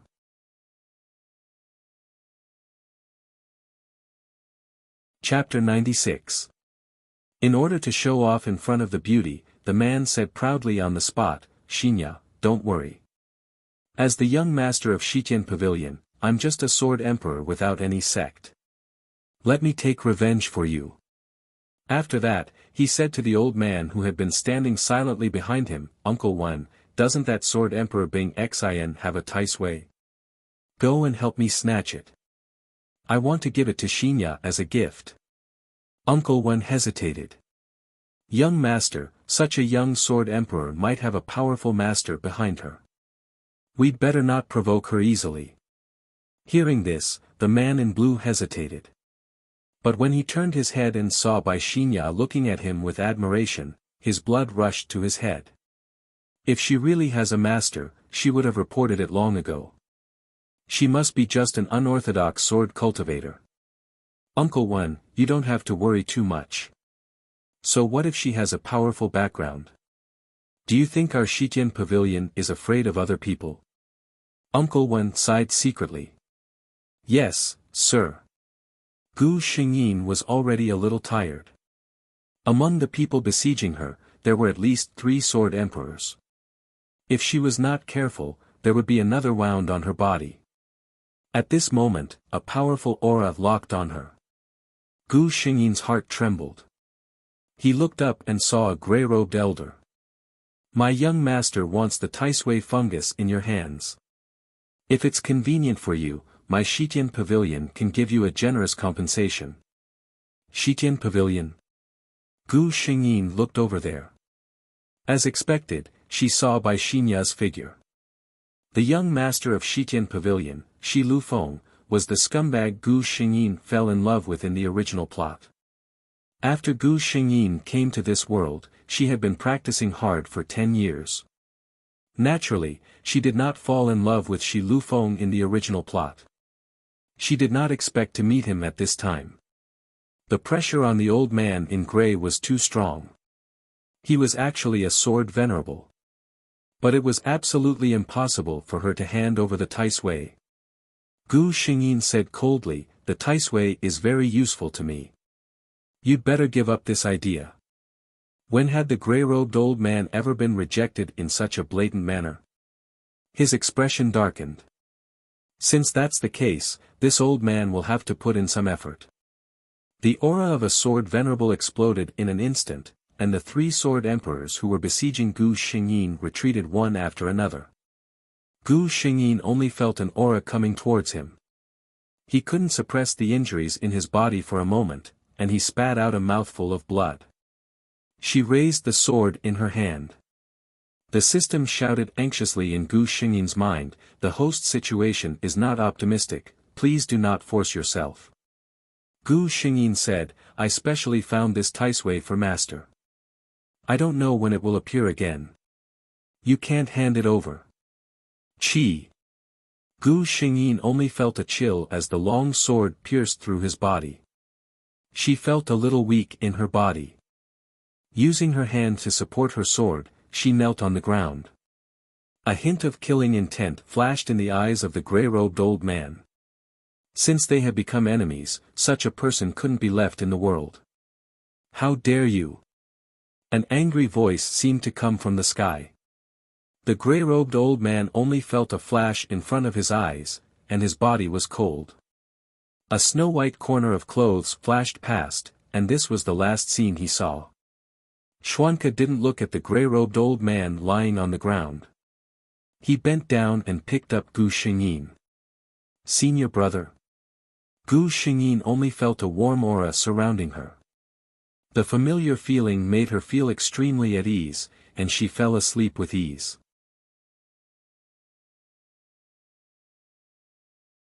Chapter 97. When Xian Ku saw his junior sister covered in blood, his heart, which had always been calm, actually started to panic. He was afraid that he was a step too late. Fortunately, he hugged the person in his arms. Fortunately, the situation wasn't too bad. He turned around and his indifferent eyes swept across the dumbfounded crowd. Sword! Sword Saint! Someone couldn't help but cry out in a low voice. To be able to kill a sword saint without even drawing his sword, who else could it be but a sword saint? Xuanke ignored these people and turned to leave with Gu Xingyin in his arms. These people secretly breathed a sigh of relief, especially those who had participated in the siege of Gu Xingyin. They were secretly happy that they had escaped. Who knew that in the next moment, a sword light that seemed to be able to cover the sky would descend? Xuanke's words resounded in everyone's hearts, "Those who hurt my junior sister will pay with blood." One after another, blood-curdling screams came from all directions. None of those who had participated in the siege of Gu Xingyin were spared. Bai Xinya couldn't help but shiver. Her gaze drifted in the direction that Xuanke had left. A sword saint. Was he so powerful? If someone could protect her like this. She lowered her eyes, hiding the desire in them. When Gu Xingyin woke up, she felt pain all over her body. "System, can I apply to block out the pain?" She discussed with the system. The system was unwilling to cooperate. The system has warned the host before to stop dangerous actions. This will lead to extremely serious consequences, even the death of the host's physical body in this world. Since the host didn't listen to the advice, then you must be prepared to suffer. For some reason, Gu Xingyin could hear the concern in the system's words. She begged for mercy. "All right, I'll be careful next time." Being careful, not guaranteeing that it wouldn't happen again. Gu Xingyin thought that there were some things that could not be avoided just because one knew the consequences. After all, the system was just an artificial intelligence. It couldn't understand Gu Xingyin's subtext. Moreover, the host's performance had always been excellent. The naive system was quickly coaxed into forgiving Gu Xingyin. "Junior sister, you're awake." Xuanke came in with a tray in his hands. "Senior brother." Gu Xingyin looked at him with an inexplicable sense of guilt. "Since you're awake, drink the medicine." Xuanke ignored him and got up to leave. "Senior brother." Gu Xingyin quickly grabbed his sleeve. Xuanke looked at her with half-closed eyes. "Senior brother, are you angry?" Gu Xingyin said with certainty. Xuanke looked at his junior sister carefully. He didn't even notice that the little girl who looked like she was carved out of jade had grown so big without him noticing. His junior sister took after martial uncle Ling Xiao. She was usually silent and looked at everyone with a cold expression. Only when she was with him would she occasionally show the little temper of an ordinary girl. But that lively junior sister was now pale. Her lips were red without a trace of blood. When he saw her, she was kneeling on the ground weakly. He didn't know if she was dead or alive. No one knew how flustered he was at that time. Xuanke looked at Gu Xingyin's confused expression and the nameless anger in his heart suddenly flared up. Why would senior brother be angry? What is senior brother angry about? Angry that you're still holding on despite your injuries? Angry that you're so capable that you can fight 3 sword emperors and a sword venerable alone? Or angry that you've only been out for a few short months and you've gotten yourself into this state? He pried away Gu Xingyin's hand that was grabbing onto his sleeve one by one, but was blocked by Gu Xingyin's other hand. "I was wrong, senior brother." Gu Xingyin obediently admitted her mistake. She looked at Xuanke eagerly. Her clear eyes were filled with his figure. Looking at Gu Xingyin like this, Xuanke suddenly felt his anger dissipate.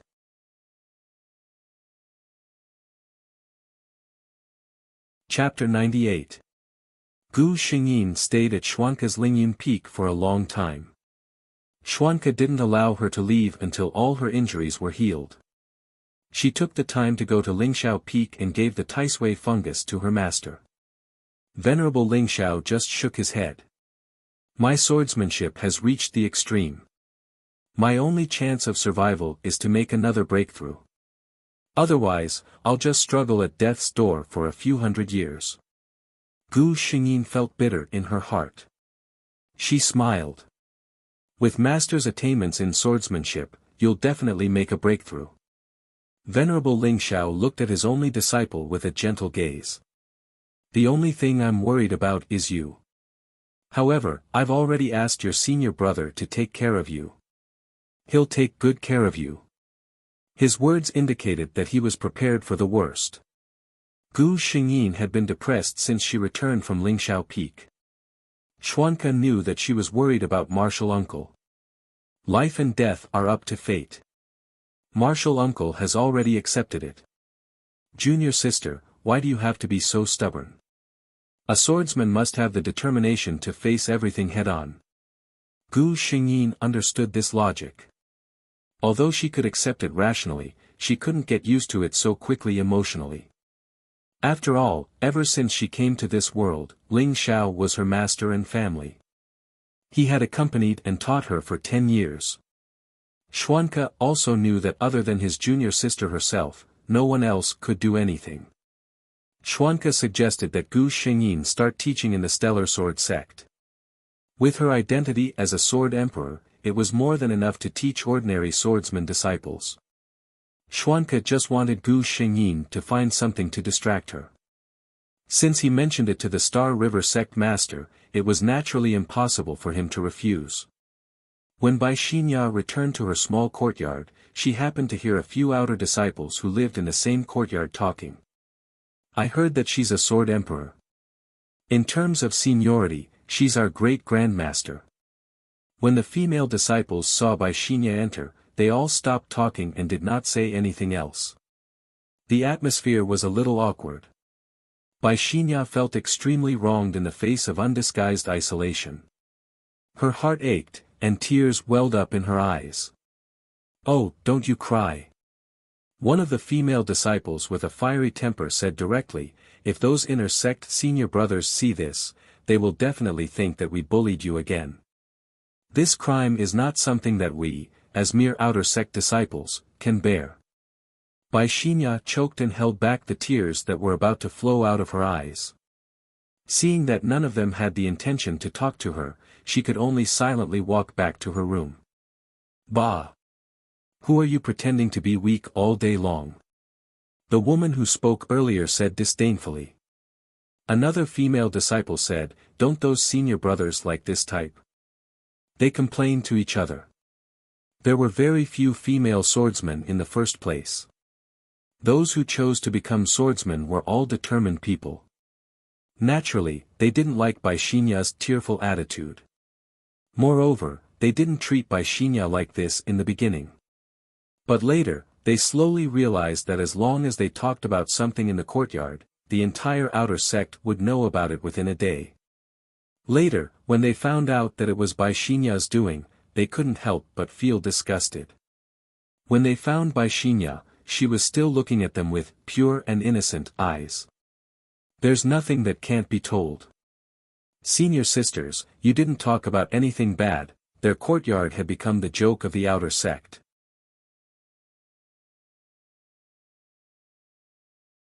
Chapter 99.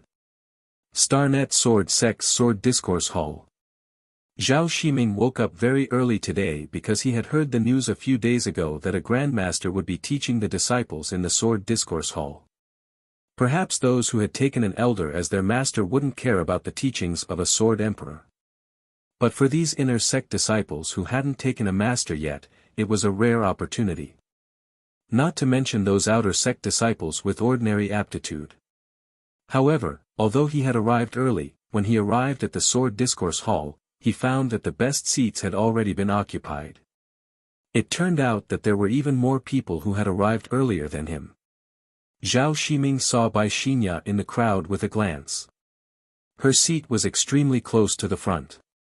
It was impossible for a mere outer sect disciple like her to occupy such a seat.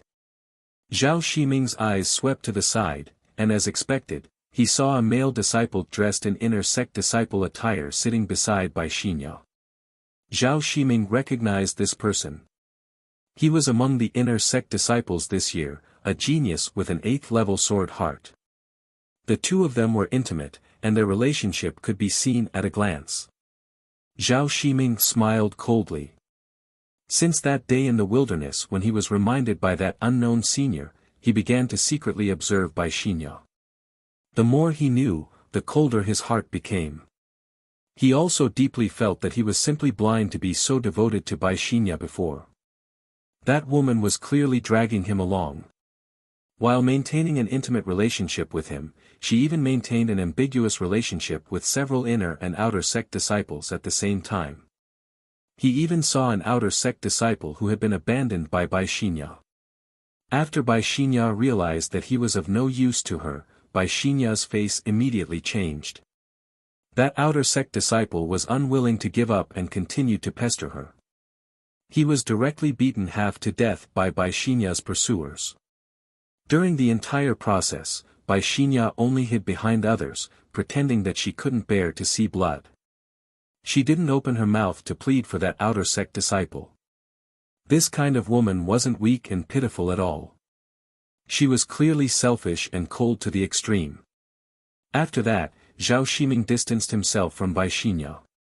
If he continued to be with her, he wouldn't even know how he died one day. Zhao Ximing came back to his senses, and found that all the seats in the Sword Discourse Hall had been taken. There were even many people who stood outside the door because they had no seats.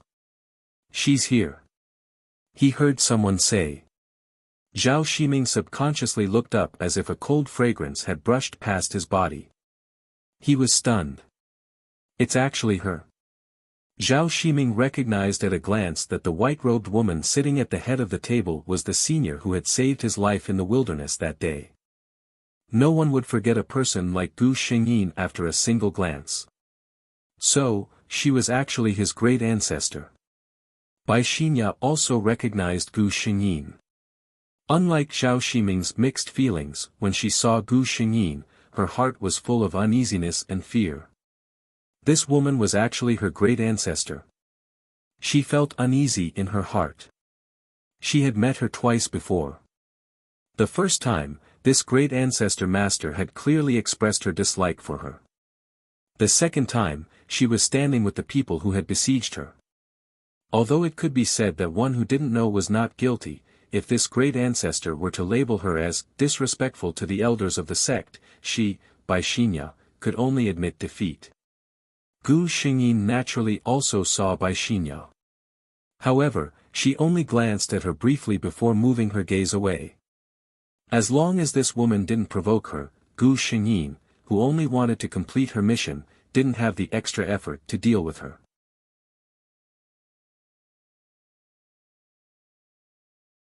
Chapter 100. Bai Xinya saw that Gu Xingyin's eyes fell on her and quickly moved away, as if she didn't know her. She breathed a sigh of relief. It seemed that this great ancestor didn't recognize her. But at the same time, a sense of unwillingness emerged from her heart. This great ancestor looked at her as if she were looking at ants. Isn't she just extremely talented and worshipped a good master? We're all human beings. Why does she look down on me? If Gu Xingyin could hear her heart, she would tell her, "Girl, you really think too much. Gu Weixin is like this. She doesn't have any extra feelings when she looks at anyone." What's more, everyone was looked at by Gu Xingyin, but only she, Gu Xingyin, thought that she looked down on him. There was a Buddha in her heart, and all she saw was Buddha. After all, Gu Xingyin was a sword emperor powerhouse. It was not difficult for her to teach a group of ordinary swordsmen. What's more, she had knowledge beyond this world in her mind. Her teaching style was different from the other elders of the Star Luo sword sect. She omitted those obscure chants and expressed her understanding of swordsmanship in a more simple and clear way. She even helped those swordsmen to answer their doubts. There was no doubt that her lectures were extremely popular among these disciples. The morning passed quickly. Gu Xingyin was about to get up and leave when she suddenly felt a familiar breath. Her expression changed, and she walked out of the door. Sure enough, she saw Xuanke waiting on one side. "Senior brother, why are you here?" Seeing her lover, Gu Xingyin's face was obviously softer. At this time, the disciples of the sword discussion hall didn't leave. They admired this great ancestor, but they were also frozen by the cold air around her. At this moment, seeing that this cold great ancestor was no longer releasing cold air, they were curious about who she was and how she could have such ability. When they heard Gu Xingyin's address, they were all stunned. "Senior brother."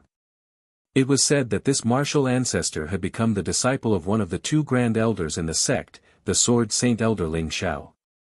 However, he had never heard of this grand elder having other disciples. Others, including the sect master, had to address Gu Xingyin as grandmaster in terms of seniority. Wait a minute. There was one more person. Lingyan Peak, which was next to Lingxiao Peak, also had a grand elder. For a moment, everyone looked at Xuanke with burning eyes. Bai Xinya was no exception. That was a sword saint. Bai Xinya's eyes flickered. If this sword saint expert could take a liking to her, who in the Star Azura sword sect, or even the Sky Below Great World, would dare to look down on her? What's more, this grand elder was so good-looking. Bai Xinya secretly blushed. She suddenly stood up and walked towards Gu Xingyin and Xuanke. Xuanke was talking to his junior sister when he sensed someone approaching. He glanced at Bai Xinya, feeling slightly impatient. Who was this person? How could she be so unruly? Gu Xingyin also saw Bai Xinya. She was rather curious. What was this woman up to now? Bai Xinya walked gracefully in front of the two and bowed. Disciple Bai Xinya pays respect to the two seniors. Her voice carried a natural charm, and her watery eyes looked at Xuanke affectionately. At this moment, Gu Xingyin knew what she was thinking. She had actually set her sights on her lover. Gu Xingyin did not say anything, but waited to see how Xuanke would react. Xuanke frowned.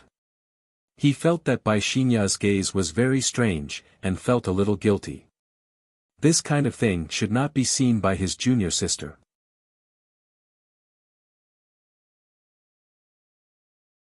Chapter 101.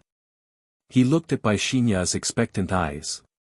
Seeing that his junior sister had no intention of speaking, he asked, "What's the matter?"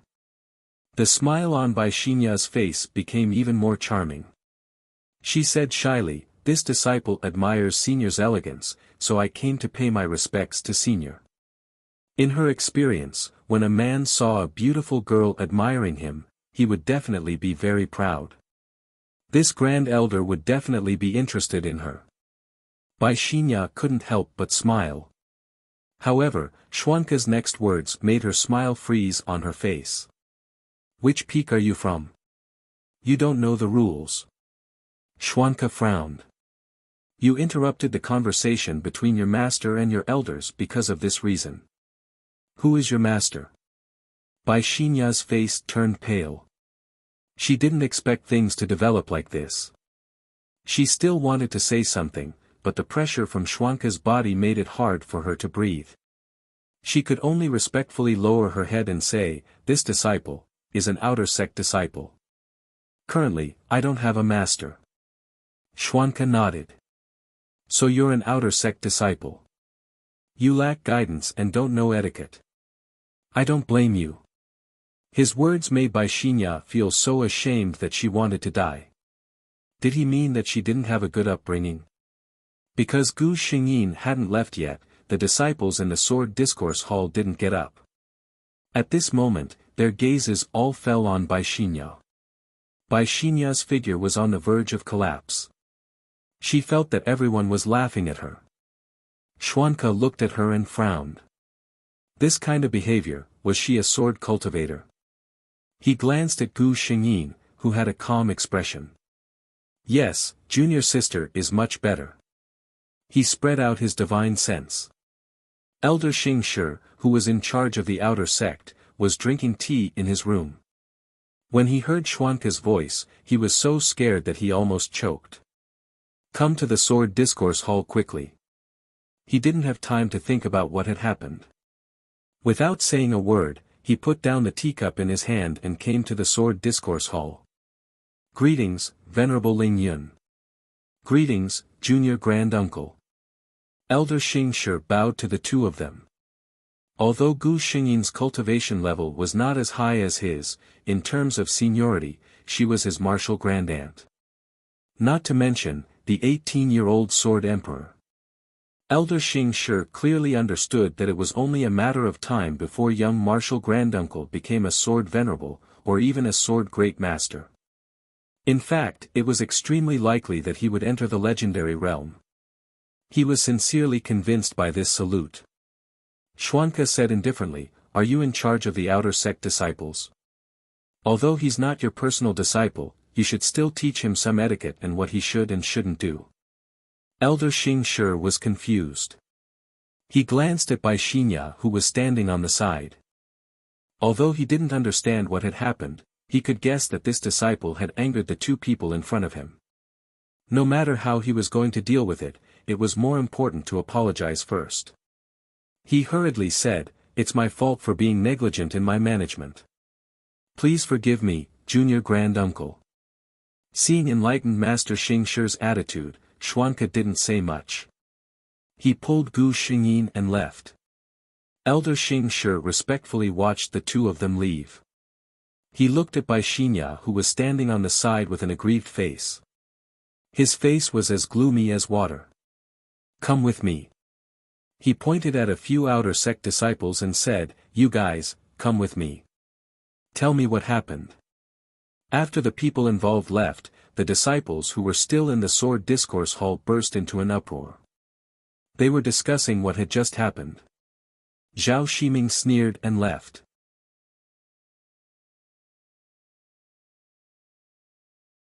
Chapter 102. Tell me, what happened just now? Elder Xing Shi looked at Bai Xinya with a solemn expression. Bai Xinya could not help but shudder when a sword venerable expert looked at her with such a gaze.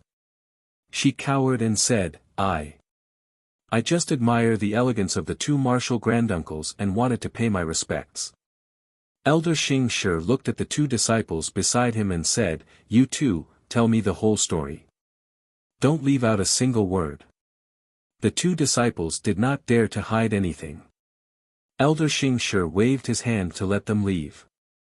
He looked at Bai Xinya. After being in charge of the outer sect for so many years, he had seen all kinds of people. The two martial granduncles, who were focused on cultivation and did not care about worldly affairs, might not be able to see through Bai Xinya's thoughts, but it could not be hidden from him. "I've lived for so many years and have seen many ambitious people, but it's the first time I've seen someone like you." His expression was gloomy. Sword cultivation focuses on the cultivation of the heart. You don't think about improving yourself, and your mind is actually filled with these crooked methods.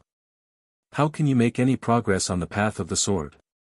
You should be glad that martial granduncles do not intend to pursue this matter. Otherwise, no one will be able to protect you. Go to Reflection Peak and stay there. Come down when you're in a good mood. Bai Xinya immediately became exhausted. Reflection Peak, as the name suggested, was a place where the disciples of the Stellar Sword sect who had made mistakes reflected on their mistakes.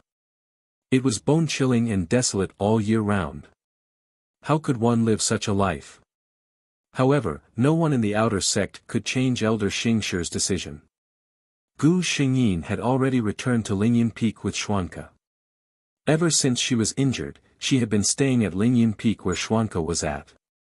Now that her injuries were mostly healed, neither of them had the intention to let Gu Xingyin return to Lingxiao Peak. However, Venerable Lingxiao was in seclusion, so it was better not to disturb him.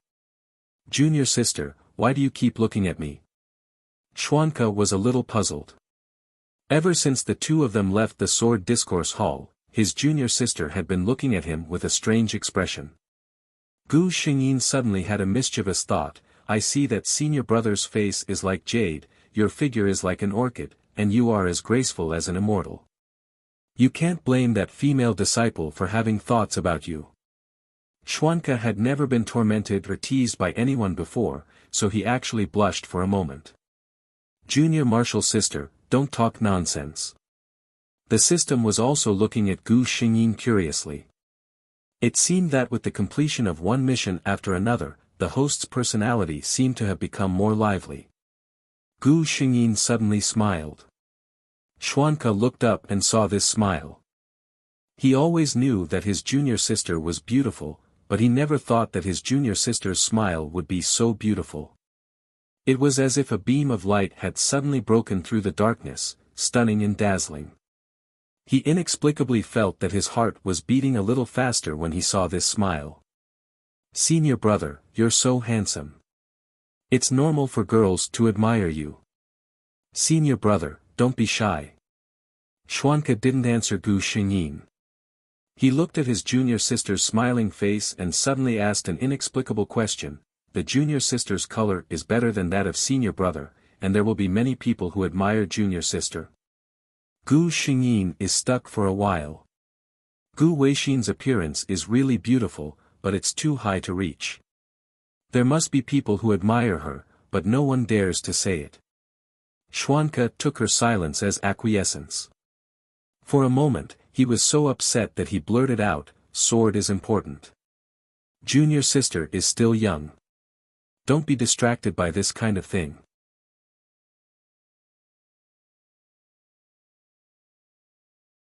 Chapter 103. After that, Gu Xingyin regularly lectured on the way of the sword at the Sword Discourse Hall every few days. The news outside also gradually spread. Not long ago, the Ice Heart Sword Emperor who made a name for herself in the Tianlan continent was actually the martial grandmaster who lectured on the way of the sword for them. Gu Xingyin very clearly felt that the number of disciples coming to the Sword Discourse Hall had increased recently. Moreover, those disciples all looked at her with an expression of worship. For some reason, Xuanke would come to the Sword Discourse Hall every day after she finished lecturing on the way of the sword to bring her back to Lingyun Peak. Until one day, the system suddenly sent a message to Gu Xingyin. Bai Xinya and Shi Lufeng actually appeared together in the Phoenix Perching Valley in the southern region of the Tianlan Great World. Gu Xingyin, who knew the original plot, naturally knew that this Phoenix Perching Valley was clearly an active volcano. This was where Bai Xinya was poisoned by the fire poison. Bai Xinya was currently reflecting on her mistakes at Reflection Peak. How did she run to Phoenix Perching Valley? Before Gu Xingyin could ask, she received the system's order. You want me to go to Phoenix Perching Valley and stop Bai Xinya from obtaining the fiery eye-flowing serum? Gu Xingyin asked. To be honest, ever since Gu Xingyin started accepting missions, the system almost never asked her to carry out any missions. Suddenly giving such an order made her feel a little curious. The system didn't know the twists and turns in Gu Xingyin's mind. It said methodically, the fiery eye-flowing serum's effect is to cleanse the marrow and temper the heart of the sword. Bai Xinya's goal is to use the fiery eye-flowing serum to raise her aptitude. The system has detected that Bai Xinya's malice towards the host is 70%. Current status towards the host, hostile. It's very likely that she will pose a threat to the host. The system has the responsibility to eliminate dangerous factors for the host. Therefore, the host must stop Bai Xinya from obtaining the fiery eye-flowing serum. Gu Xingyin nodded and suddenly asked, I don't think I have offended Bai Xinya. Why does she hate me? The system said, analyzing. Analysis failed.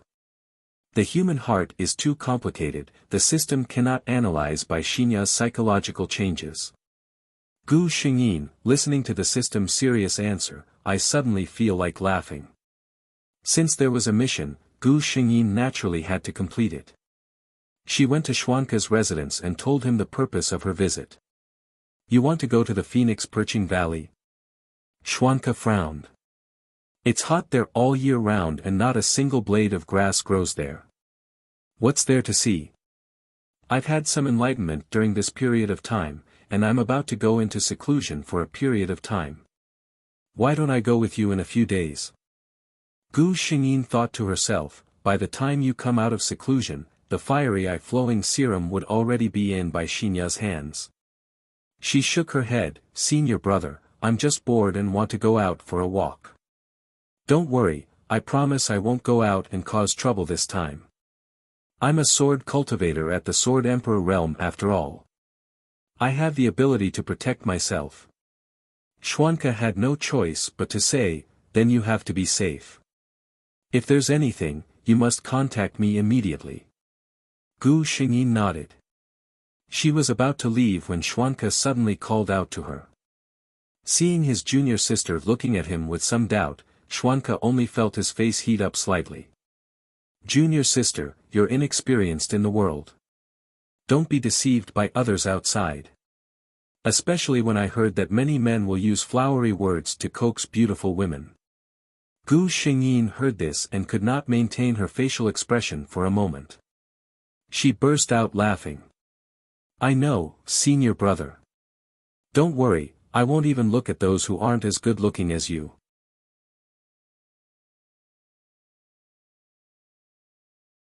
Chapter 104. Hot. This was the only feeling Gu Xingyin had when she stood in this phoenix-perching valley.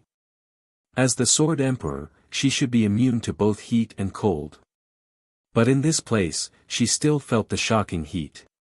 No wonder it was a place that could give birth to a treasure like the fiery eye liquid. The volcanoes in Qingshiji's world that she had experienced before couldn't be compared to this at all. The system only gave her the task of stopping Bai Xinya from getting the fiery eye liquid. As for how to do it, there were no requirements. Actually, Gu Xingyin had the simplest way to eliminate Bai Xinya's threat to her, kill her. But she didn't think of doing so. Firstly, Bai Xinya had that white lotus halo. According to the system, it had the effect of increasing luck. It was hard to say whether it could take her life. Secondly, Gu Xingyin herself wasn't willing to do so. She was a created human and had always cherished life.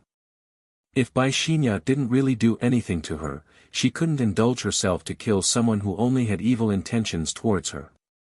At this time, Bai Xinya was still on the way to the Phoenix-Perching Valley with Shi Lufeng. Although the Phoenix-Perching Valley could give birth to the legendary fiery eye liquid, the chance of it being born was really too small. It might not even appear once in 1,000 years. So usually, other than some people who occasionally came here to try their luck, not many people would keep watch here. When Gu Xingyin arrived, there were only 2 people here. One was unexpectedly an acquaintance. It was Zhao Ximing, an inner disciple of the Star-Gathering Sword sect whose life she had once saved. Great-Grand Marshal Uncle. Zhao Ximing was clearly very happy to see Gu Xingyin. He glanced at Gu Xingyin and suddenly said in a low voice, Great-Grand Marshal Uncle, please come with me. Gu Xingyin followed him to one side. Only then did Zhao Ximing look at her, Marshal Grand Aunt, it would be best for you to conceal your appearance. After all, you are now a rather famous person in the great sky billow world. It would be very easy for people to connect you to your identity. This time, I have received definite news. On the 15th of this month, when the moon is at its fullest, there will be fire-eye oozing magma appearing in the Phoenix-Perching Valley. In order to avoid being targeted, it is better for Marshal Granduncle to conceal it. He looked at Gu Xingyin with a sincere gaze. Gu Xingyin was surprised, such important news, you actually told me, are you not afraid that I have other thoughts? Zhao Ximing smiled wryly, with your 10th order sword heart, what's the use of this fire-eye liquid? Moreover. He looked seriously at Gu Xingyin. This disciple believes that Marshal Granduncle is definitely not that kind of person. Gu Xingyin didn't know whether to laugh or cry. She felt that she had met an admirer. However, she glanced at Zhao Ximing. She found this person pleasing to the eye. If she obtained the fire eye liquid, it wouldn't be bad to give him a favor. Since Zhao Ximing was so sure that the fire eye liquid would appear, presumably Bai Xinya and the others had also received the same news.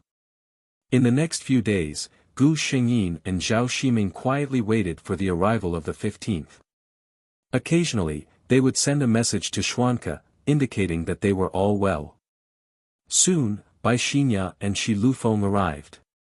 Gu Xingyin glanced at them. Shi Lufeng, as the young master of the Shitian Pavilion, definitely wouldn't come alone. A sword emperor and a sword venerable. It seemed that Shi Lufeng was indeed favored. She didn't feel that after her identity was exposed, the people of the Shitian Pavilion would still dare to make a move against her. Unless, they could bear the anger of the two sword saints of the star-scattered sword sect.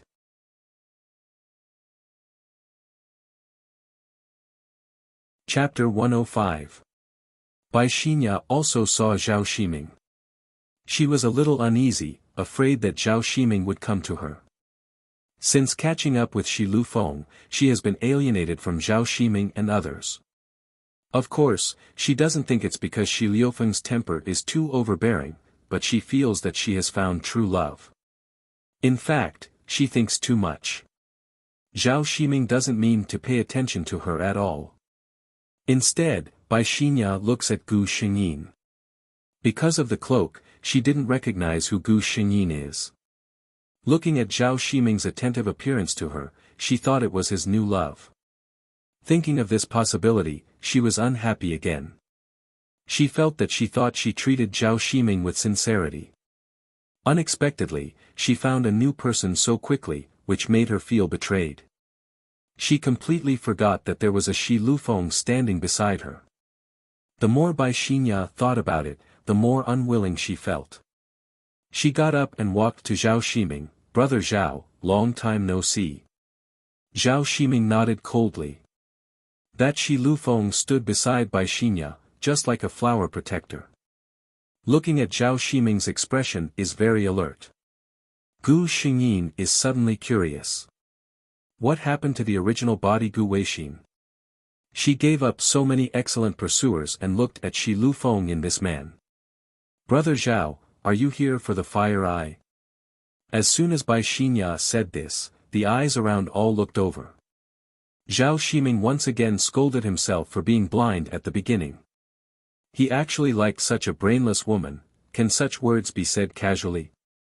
Seeing that Zhao Ximing didn't speak, Bai Xinya suddenly bit her lip. "I'm also here for the fire eye." "Brother Zhao, your sword heart level is so high that you certainly don't need it. Can you give it to me?" Before Zhao Ximing could refuse, Gu Xingyin on the side spoke. "No." Bai Xinya only felt that the voice sounded familiar, but she didn't think about it. "Who are you? What right do you have to answer my question on behalf of Senior Marshal Brother Zhao?" Bai Xinya was not as gentle towards Gu Xingyin, who was also a woman. At this time, Zhao Ximing recovered from the shock of the goddess speaking up for him. Hearing that the goddess was being questioned, he immediately said bluntly, "Her opinion is my opinion. It just so happens that I also need the fiery eye fluid. Let's just rely on our own abilities." Bai Xinya looked at Zhao Ximing in disbelief. "Senior Brother Zhao, you weren't like this before." Zhao Ximing silently said in his heart, "I think so too. I must have been possessed by the devil in the past." Shi Lufeng was already impatient. He put his arm around Bai Xinya's waist and looked at Zhao Ximing and Gu Xingyin in disdain. "Xinya, don't worry. I promise that the fiery eye liquid will be yours." Bai Xinya looked at the two experts standing behind him and smiled sweetly, nestling in his arms obediently. At this time, the surrounding temperature suddenly rose sharply. Zhao Ximing and the others were fine, but Bai Xinya screamed. Her exposed skin couldn't withstand the high temperature, and a string of blisters appeared on it. "I'm afraid that the fiery eye liquid is about to be born." Gu Xingyin glanced at Zhao Ximing. The two nodded and rushed towards the depths of Phoenix Perching Valley. "You guys go in too." You must bring the fiery eye liquid back. Shi Lufeng comforted by Xinya and turned to order the two experts behind him.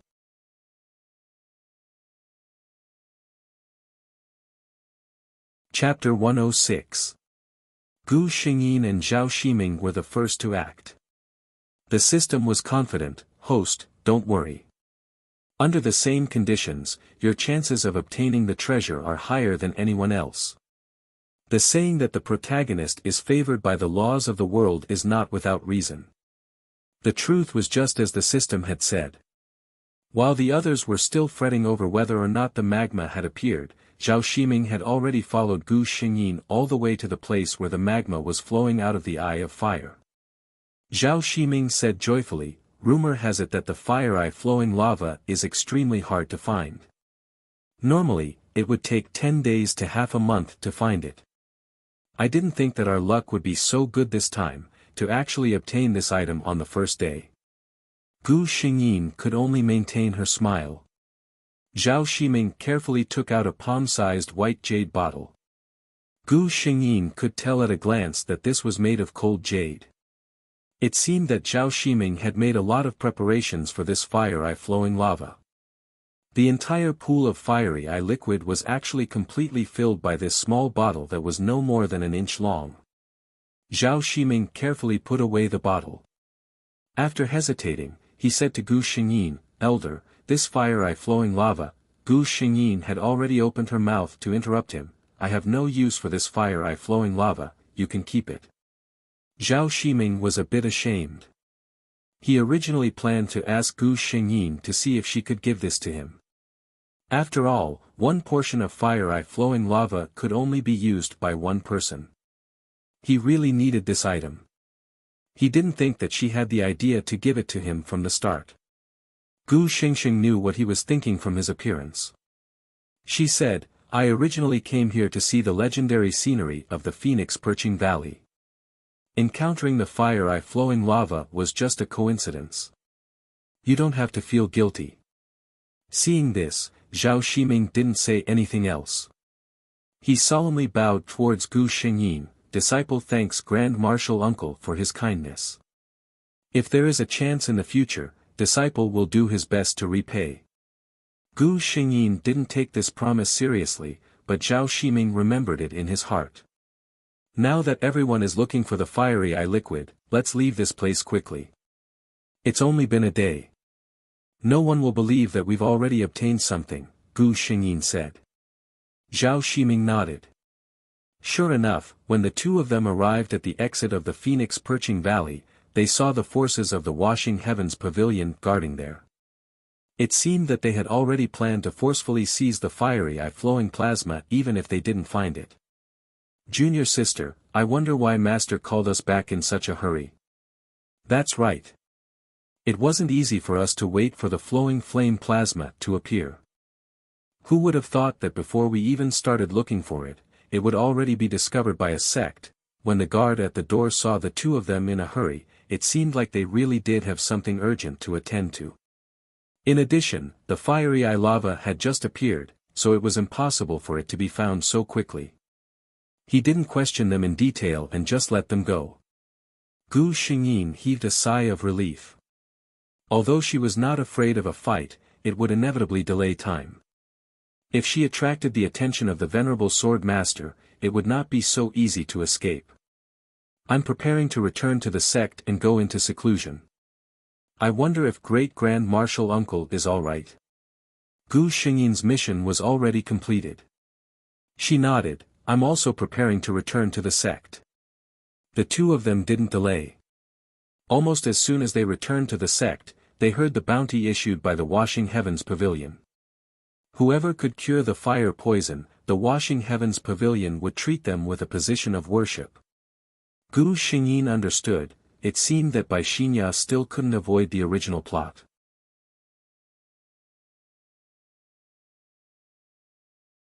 Chapter 107. Clap. Shi Lufeng looked at Yi Shiwen, not looking at the cup on the ground, and roared, "All of you are useless. Isn't it just a fire poison, and no one can cure it?" Lufeng, "Ah. I'm in pain." Bai Xinya's cry of pain came from the inner room. Shi Lufeng hurried into the room and saw Bai Xinya tossing and turning on the bed. Her whole body's skin showed an abnormal flush, and it felt scorching hot to the touch. Bai Xinya saw Shi Lufeng come in and couldn't help but shout, "Lufeng! Lufeng, save me!" Shi Lufeng saw Bai Xinya in this state, and his heart was in great pain. Bai Xinya's head drooped down weakly. Shi Lufeng withdrew his hand from her nape and went out. He really loved her. There had never been a woman who could make him feel this way. Young master. At this time, a follower behind him hesitantly opened his mouth. What's the matter? Just say it. The follower hesitated for a long time, but still said, I heard that there is a way to cure this fire poison, and it requires the blood essence of someone who has the ice soul sword heart. Blood essence was the most essential part of spirit. It was undoubtedly an extremely important existence for sword cultivators. Not to mention the most precious blood essence. Shi Liufeng's eyes darkened. Everyone in the world knows that only the Ice Soul Sword Heart of Star Luo Sword Sect has the Ice Soul Sword Heart, the direct disciple of Venerable Ling Xiao. Are you asking me to offend a sword saint expert? Star Luo Sword Sect would never agree to use half of the blood essence of an 18-year-old sword emperor expert to save an outer disciple. The follower hurriedly knelt on the ground in fear. I've only heard of this matter. I don't have any other thoughts. All right. Get up. Don't mention this matter to anyone else. The follower left trembling with fear. Shi Lufeng stood alone in the same place, slowly sinking into deep thought. On this side, Gu Xingyin already knew that Bai Xinya had been poisoned by the fire poison. She knew that if nothing unexpected happened, Shi Lufeng would soon know the way to cure it, and in the end, he would still target her. Gu Xingyin had to admit that Shi Lufeng really loved Bai Xinya to the bone. But this couldn't be a reason for him to wantonly hurt others for Bai Xinya. Gu Xingyin decided to give them a big gift. The next day, a piece of news.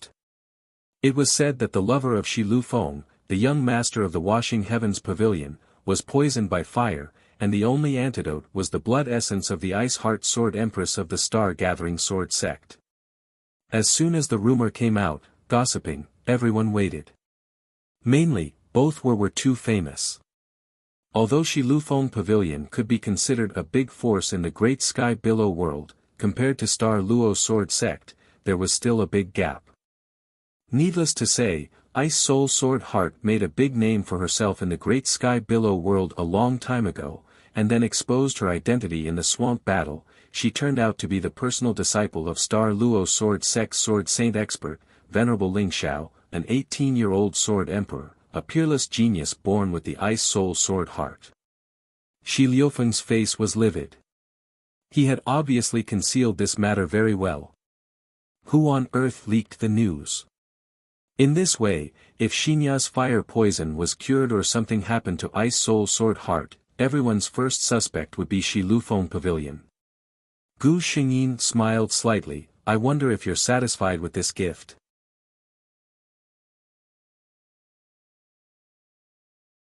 Chapter 108. When Xianku arrived, he just happened to see the sly smile on his junior sister's face. He only felt that his junior sister was really cute like this. He sat down beside Gu Xingyin. I heard a piece of news recently. Gu Xingyin tilted her head to look at him. Xuanke said, it's about you. It said that someone has been poisoned by fire and needs your heart's blood to detoxify the poison. He seemed to be afraid that Gu Xingyin would be worried, so he added, Junior sister, don't worry. Those people can forget about this matter. The blood of a swordsman is very important. Besides, why would my junior sister sacrifice herself for a mere stranger? Don't worry, with me here, you don't have to worry. Gu Xingyin looked at him and smiled. Yes, with you here, I'm not afraid. Xuanke's face turned red again. The next day, Gu Xingyin was giving a lecture in the Sword Discourse Hall. When she was leaving, she met Zhao Ximing. What's the matter? Gu Xingyin asked. Zhao Shiming said earnestly, I received news recently that Bai Xinya seems to have been poisoned by fire and needs. He glanced at Gu Xingyin. Your blood is needed to cure her. That Shi Lufeng has always been lawless. Great Grandmaster, you must be careful. Gu Xingyin nodded. I already know about this. When Xianke arrived, he saw his junior apprentice sister, who had always been cold and emotionless, standing together with a man wearing the robes of an inner disciple. The two of them were extremely close to each other, and looking at junior apprentice sister's expression, the two of them seemed to be very familiar with each other. He didn't know why, but he remembered the conversation he had with his junior sister before. With his junior sister's charm, she must have many admirers in the sect. Thinking of this, an uncontrollable anger rose in his heart. Junior sister. He quickly walked to Gu Xingyin's side. Zhao Shiming recognized this Lingyun venerable and quickly bowed to him. Senior brother, you're here. Xuanke looked at Zhao Shiming. And this is? Zhao Shiming only felt that Xuanke was looking at him. His eyes were very calm, but he felt as if there was a heavy pressure coming towards him. In just a moment, he was drenched in cold sweat. He tried his best to straighten his back and not lose his composure. Seeing this, Xuanke's eyes flashed with a touch of admiration. However, in the next second, when he thought of how close his junior sister was to him, his heart immediately became even more unhappy. Gu Xingyin did not notice his thoughts and only said, his name is Zhao Shiming. When Xuanke saw that his junior sister's expression didn't change at all when she mentioned Zhao Shiming, he felt a little better. He said, I have something to talk to you about. Come with me. Gu Xingyin followed Xuanke to Lingyun Peak. What is it, senior brother? Xuanke was speechless. He just wanted Gu Xingyin to stay away from Zhao Shiming. What was there to talk about? Your martial uncle Ling Zhao's disciple. In terms of seniority, in the Star Gauze Sword sect, except for me, everyone else is your junior. Junior sister, no matter how much those disciples admire you, it's impossible for you two to be together. Gu Xingyin was confused. Senior brother's strange words, what did he mean? While she was thinking, she suddenly looked up and saw Xuanke's expression. For a moment, she had an idea. Senior brother, could it be that you're enlightened? Gu Xingyin was secretly delighted, but she did not show it on her face as if she did not understand what he meant. She nodded obediently and said, I understand. If I want to find a Taoist companion, I will consider a disciple from another sect. Xuanke felt as if a basin of cold water was poured over his head. What did junior sister mean? As long as he thought about how his junior sister, who only knew how to smile and call him senior brother, would one day snuggle in the arms of another man and smile at him like a flower, he felt an endless killing intent in his heart. He looked at Gu Xingyin with a heavy expression. I forbid it.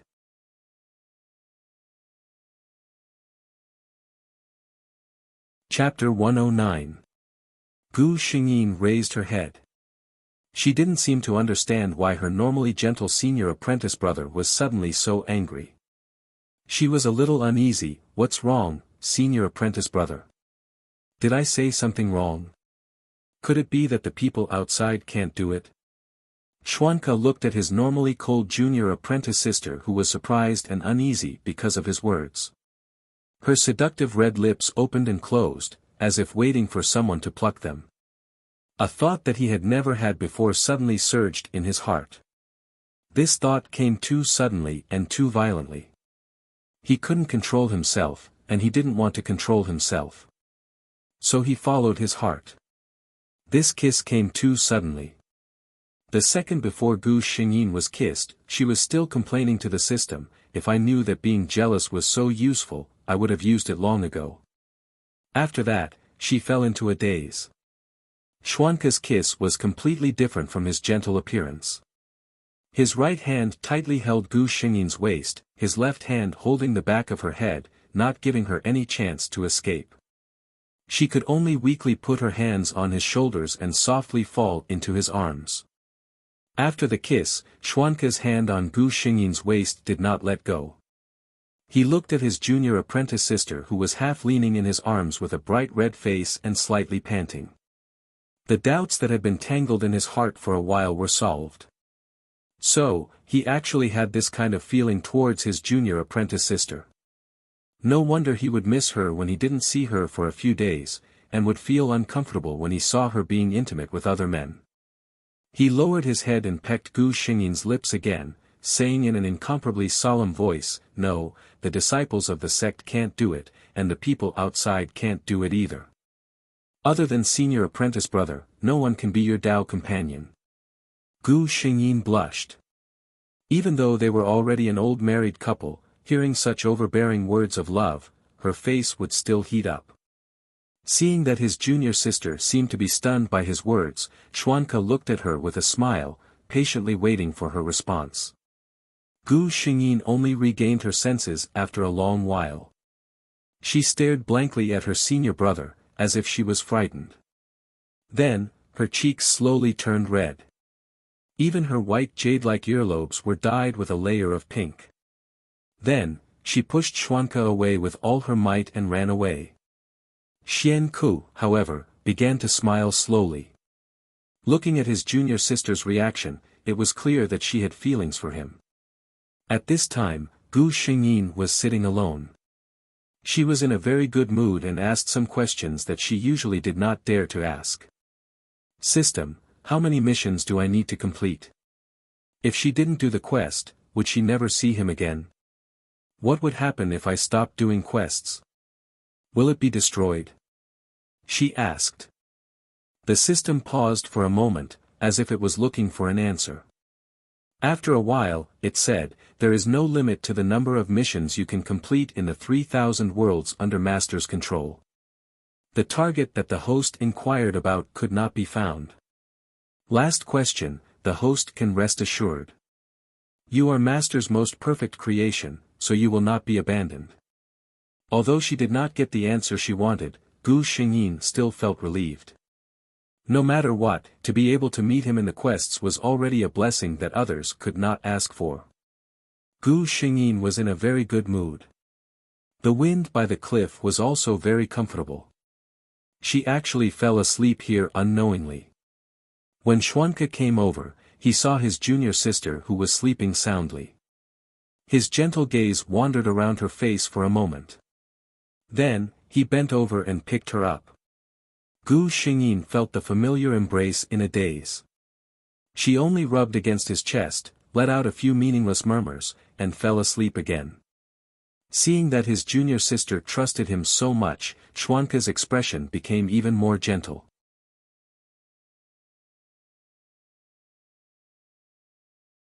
Chapter 110. Gu Xingyin slept very well. Ever since she came to this world, sword cultivators could meditate to recover their energy. It was very rare for her to fall into a complete sleep like this. Schwanka was reading with his back to her. Gu Xingyin's heart skipped a beat. She quietly stood up, ready to give him a scare. She really hadn't woken up yet. How sharp were the 5 senses of a sword saint. As soon as Gu Xingyin woke up, Schwanka noticed the change in her breathing. Thus, Gu Xingyin, who tried to steal a chicken only to end up losing the rice used to lure it, was easily pulled into the man's arms. Senior martial brother. Gu Xingyin was clearly not used to it. She looked at Schwanka shyly. How could he have known that she would look like this? She had just woken up and her hair and clothes were a bit messy. Her eyes were also misty. The corners of her eyes and nose were bright red. Her neck revealed a trace of delicate collarbone. Schwanka's eyes darkened. He suppressed the angry thoughts in his heart and said to Gu Xingyin, "When martial uncle comes out of seclusion, I will go and ask for junior martial sister's hand in marriage. When I get his approval, I will go to the Gu clan to give the betrothal gifts. Martial uncle will preside over our marriage."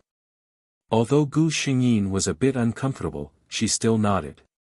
When Venerable Lingxiao found out about this, he was very happy. He didn't have long to live. The only thing he was worried about was this female disciple of his. He had seen Xuanca's character and strength. As her master, he was naturally happy to see them become Dao companions. After his master agreed, it was time to go to the clan. Junior martial sister, you go back to the clan first. In the future, I will ask martial uncle to make the decision and personally go to the Gu clan to give the betrothal gifts. Xuanca said to Gu Xingyin. Gu Xingyin nodded. She knew that this was the custom of this world. Xuanca personally sent junior martial sister to the Stellar Sword Sect's mountain gate. He was looking forward to their next meeting. At that time, his junior sister would be his rightful and proper person. At this moment, Xuanca had never imagined that meeting his junior sister again would not be the beautiful scene he had expected. At that time, he even wanted to destroy the world to vent the hatred in his heart. Gu Xingyin had sent a message to her family in advance. She did not have much affection for the Gu clan. After all, other than living in the Gu clan when she was 8 years old, she had not returned to her original body for more than 10 years. Someone. Gu Xingyin stopped. Come out, she said indifferently. A black-robed figure suddenly appeared in front of Gu Xingyin. Little girl, you have sharp senses. The figure laughed strangely. Gu Xingyin had already unsheathed her long sword. She could feel the strength of the person in front of her. He was probably not someone she could withstand. When the black-robed man saw her appearance, he did not care at all. A sword emperor who is not even 20 years old, you are indeed talented, as expected of the 10th level Ice Soul Sword Heart. But you are unlucky to have met. He suddenly stopped talking. In the next moment, he had already appeared behind Gu Xingyin. Gu Xingyin did not even have time to draw her sword. She felt her vision go black. Sword sect. This was the last consciousness Gu Xingyin had before she fainted. When she woke up again, she found herself in a luxurious room.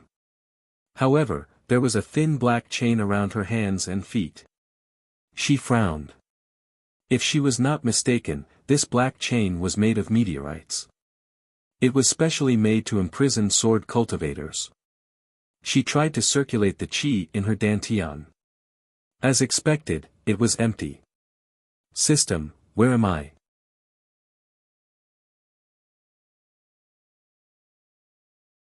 Chapter 111. Before the system answered, Gu Xingyin probably knew where she was.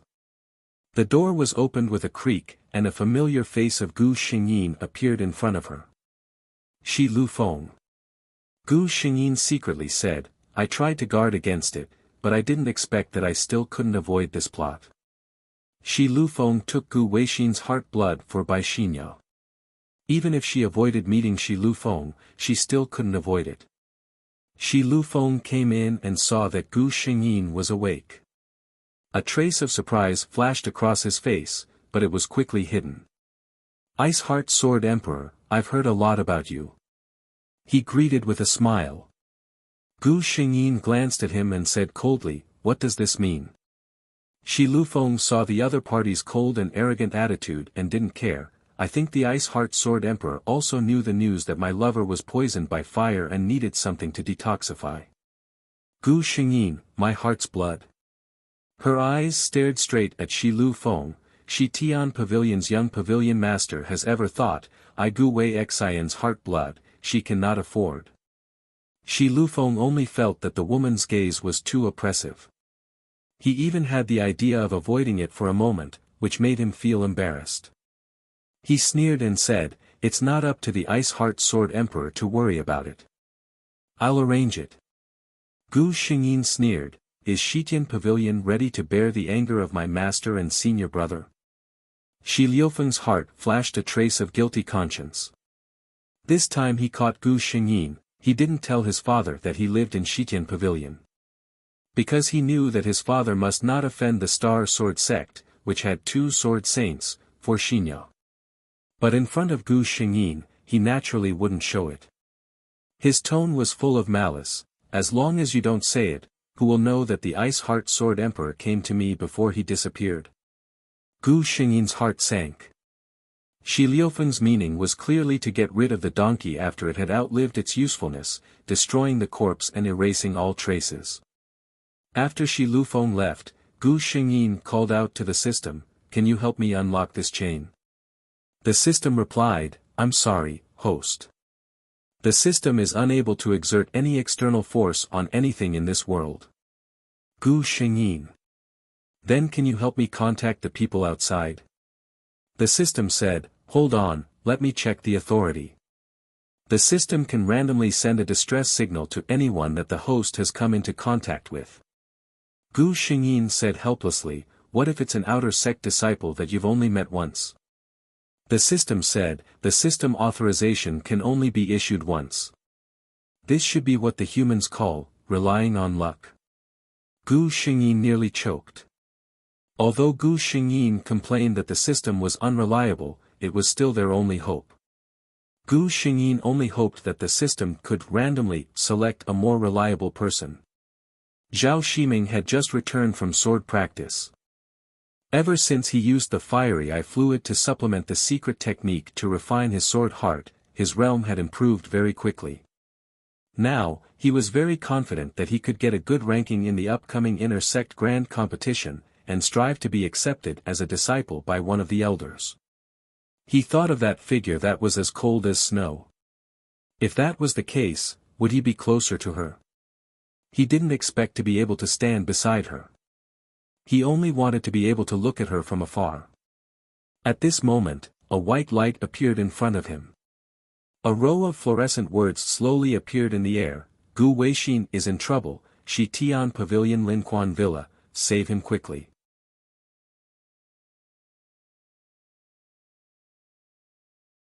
Chapter 112. The light quickly dissipated as if it had never existed. Zhao Shiming didn't dare to hide anything. He immediately went to see the sect master. "Are you serious?" Sage Xing. He suddenly stood up from his seat. Junior Granduncle was the focus of the Star Luo sword sect, so there couldn't be any mistakes. Zhao Shiming shook his head. "I only received this strange message. I didn't have time to check if it was true, so I hurried to see you." Xing. He glanced at him. "You did well. I'll deal with this as soon as possible." Xing. He scanned the outside with his divine sense and issued several orders. Soon, the feedback he received caused him to frown. Ling Xiao Knight was in seclusion, Ling Yun Knight wasn't in the sect, and Junior Granduncle wasn't in the sect. Inform Xing Yu, Xing Yun, and Xing Feng to come to Star Luo Feng. Zhao Shiming didn't know what decision the sect master had made. After coming down from Star Luo Feng, he used several godly travel talismans and rushed to Linquan Villa. Gu Xingyin felt very cold. The feeling of having her essence blood forcibly extracted was really uncomfortable. Even though the system had shielded her from pain, the dizziness and the gradual coldness caused by excessive blood loss didn't disappear. "Will I really die here?" She forced herself to ask the system. The system seemed to answer something, but Gu Xingyin didn't hear it. She fell asleep. "Young master, more than half of the essence blood in her heart has been extracted. It's more than enough to treat the fire poison." Shi Lufeng nodded with satisfaction. "You did well. Get rid of this person for me. Remember, don't leave any traces." He took the jade bottle filled with Gu Xingyin's blood and left. The remaining person came to the bed. He was about to make a move when he saw Gu Xingyin's pale face due to excessive blood loss. He suddenly hesitated. He looked greedily at Gu Xingyin's snow-white face and felt his throat go dry. He murmured, "It's a pity to kill such a stunning beauty like her. Why don't you let me have some fun before she dies?" Of course, he couldn't do it here. Otherwise, the young master would definitely blame him. The man picked up the unconscious Gu Xingyin and walked out through a secret passage. They went all the way to a desolate and uninhabited place. "What an exquisite person. The man's finger lingered on Gu Shengyin's face as a hint of madness flashed through his eyes. The proud daughter of the heavens had caused such a perfect person to be torn apart. This was truly a matter that made one's blood boil. He lowered his head and slowly unbuttoned Gu Shengyin's clothes. The system looked a little anxious, but no matter how it called out, Gu Shengyin did not respond at all. Gu Shengyin's belt had already been taken off, and her snow-white outer garment was spread open, revealing an equally snow-white inner garment. The man's throat couldn't help but swallow a few times. His hands were trembling with excitement. He was ready to remove the eyesore. Suddenly, his body shook, as if he had been attacked by something invisible. His whole body softly fell to the ground. The system ignored him. It was the system's product. This person would not wake up for 10 days to half a month. Host. Host, quickly wake up. The system looked at the host's increasingly pale face and couldn't help but feel anxious. It had never been so annoyed. It was only a guidance system, unlike some of its peers who could provide physical help to the host. Someone came. The system sensed the arrival of the person and finally breathed a sigh of relief. You're tuning in to the Han Li's Wuxia Adventures YouTube channel. We're so grateful for your support, and don't forget to subscribe to join us on this incredible journey through captivating stories. Your generosity through donations truly makes a world of difference, as it's the primary source of revenue that allows me to expand and enhance this channel for you. Thank you from the bottom of my heart for being a part of this adventure.